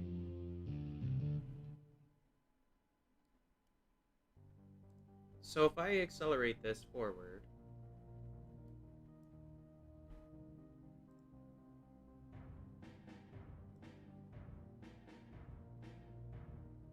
oh, okay. So I could have used the MUN as a gravity slingshot if I wanted to get out to Minmus. I could use that as a well. There's a gravity well right here. That's basically what that's in reference to. That makes more sense. Okay, I figured it out. They maybe talk about that kind of stuff in the tutorial, but I didn't know. Okay, so cool. We be golden. To get to our periapsis will be approximately 3 hours. Let's add in our maneuver here, though, to retrograde this in.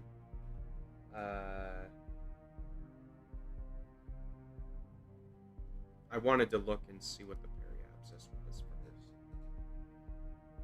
first. We're at 807. Okay.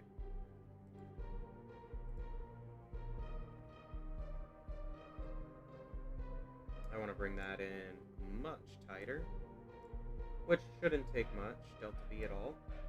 We go in at like, say 30.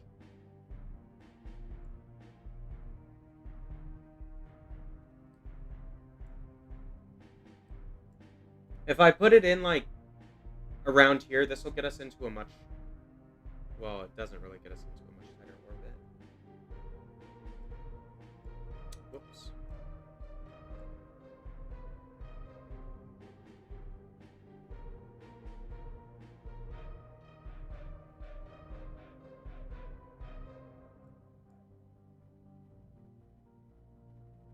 I think we'll do this. We'll do this. We'll get into a tighter periapsis, and then when we get closer, we'll do another burn closer to the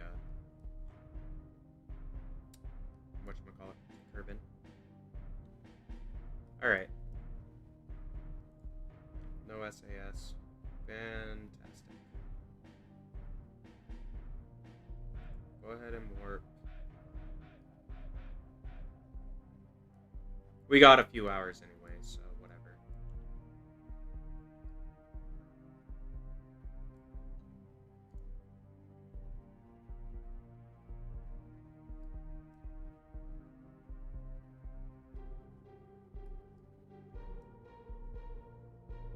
So that's for the stage, that's for that. So I'm just going to make some command groups real quick. Just so this goes the way it's supposed to.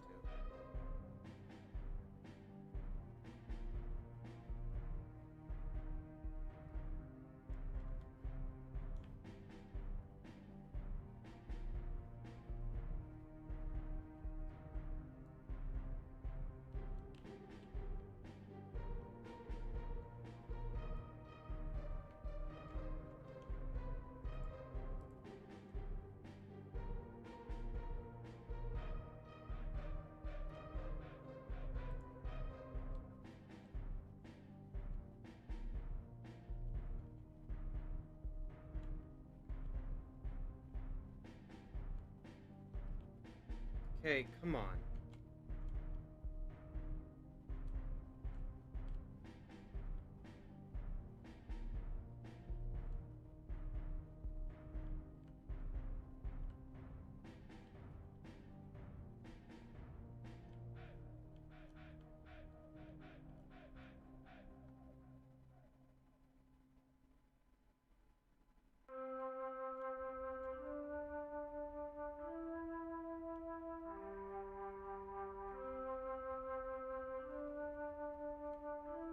Alright, forget it. How did that do for us? We're at 64. Okay. Good enough.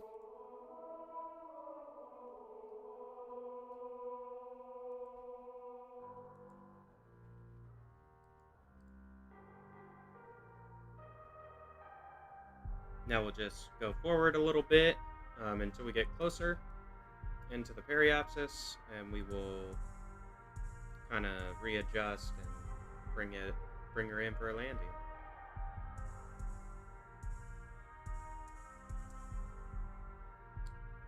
We can get a little bit closer.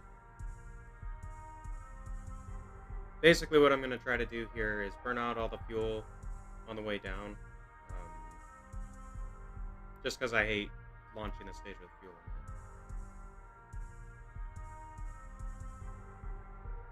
So really, we had about 900 extra delta V for this particular mission. But that's fine. So in theory, we might even... Well, assuming nothing. JK. Okay.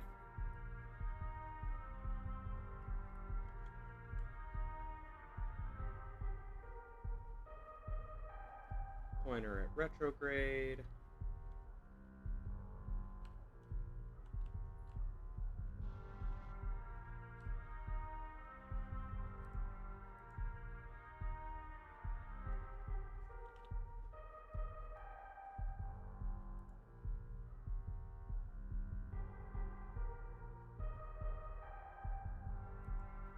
Look at that, we're right over Kerbal Space Center. Cool.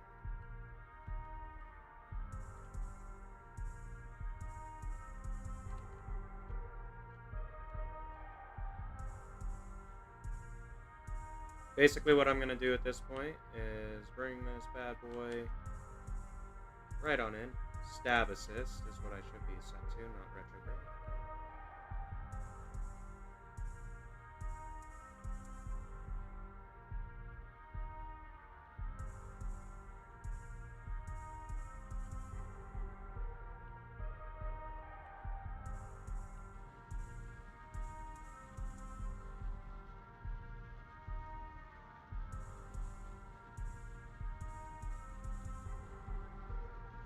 But this should bring us in a little bit faster.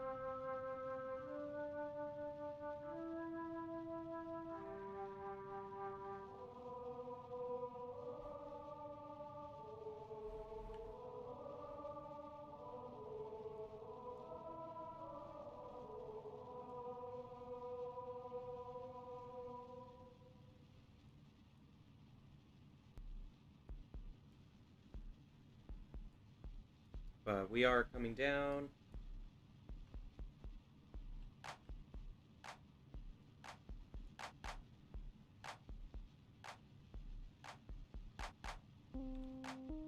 But as you can see, we should land somewhere off there. It's not that far from the Space Center, if you think about it. So cool.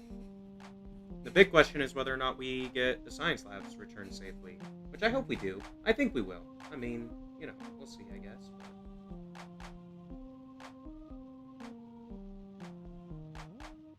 Cool. Stage is almost empty, which is actually pretty good timing. We're at about 200k out, so we'll drop that off there. It'll crash nearby, but no worries, we should be okay. Then we just are waiting. We'll activate that stage and its parachutes will go. But we're gonna try to do that, I think, somewhere in here, or maybe around here is where we're gonna do that separation. There is heat shielding on the bottom, the top, and radiator panels, so I mean, in theory, this bad boy should be in fairly, like, decent stand. I don't know, maybe not. The SAS, I don't even know why I have that turned on. There's no charge, so it's not going to do anything for us, but whatever. It's kind of nerve-wracking. But what we can do, the other benefit of having this stage right here, is if we break it off at the right point in the atmosphere, it may rectify the drop of both of these compartments, is the idea, hope, whatever. I'm not worried about the upper part at all. There's two heat shields. There's top and bottom on that, plus all the radiators. That should be fine. This one only has the bottom heat shield and the radiators, but I think it will also be fine. Or I'm hoping. The question is whether or not it angles properly on re-entry. So here we go. We're entering into the atmosphere. We are going in with the ballistic, kind of. Break off here. And we'll travel in separately because that stage... Nope. That stage didn't make it. That's fine. We should, though.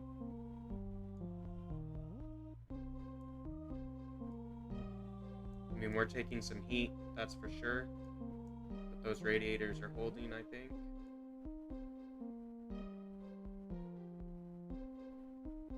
So we lost the science from the labs again. So I need to figure out how to do that a little bit better, but that's fine.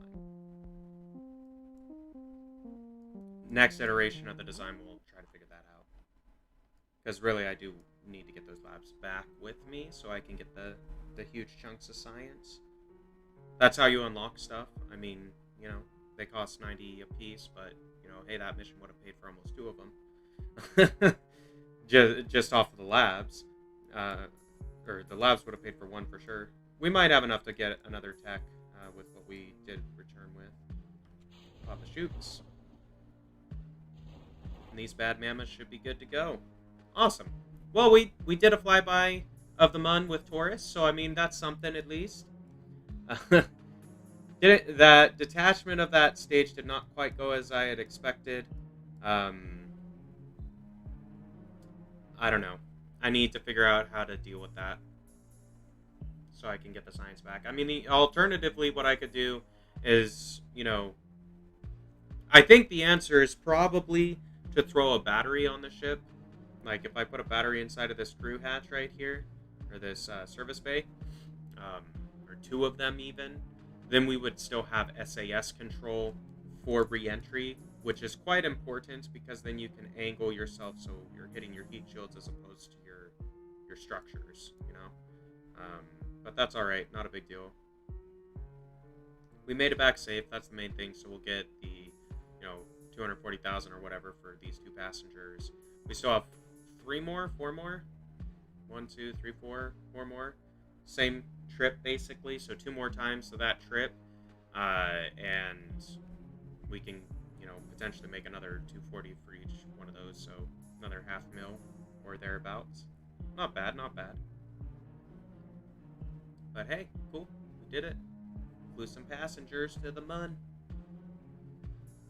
Hopefully they had a good time.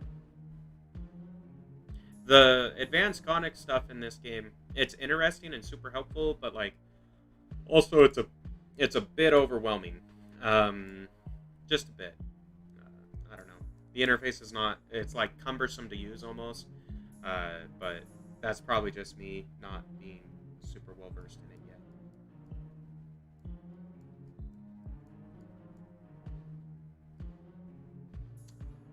Awesome. Made it. Splash down. Recover vessel. Recovered. There we go. Boop boop. Made it back from the Mun. Round 2. We brought some peeps with us. They came home safely. Turn in your itinerary. Give me my 100 G's. We'll be on our way. Nah, it's fine. But let's see. So we got 24, 10, 34, 40, 50, 66, 7, 8, 9, 10, 72.6, 92.6 total science. 134 total now. I guess it does that down there. I don't know why I'm doing math when I don't need to, but that's what we did. So, whatever. Alright, fine. Let's see. World's first. Gathered data from Mun. Oh, cool. Travel itineraries are complete. Awesome. Cool. Not bad. I think at this point, though, I am going to wrap it up here for today. We got a lot of work done, all things considered. We built a couple different rocket designs. We flew to the Mun twice. Took passengers. Went over all the orbital conics, mechanics stuff, kind of, and caveman knows how to fly in space type of way. I hope you all enjoyed it. If so, be sure to drop a like on the video and comment down below. And until next time, this has been Lone Debater 7, and we will see ya!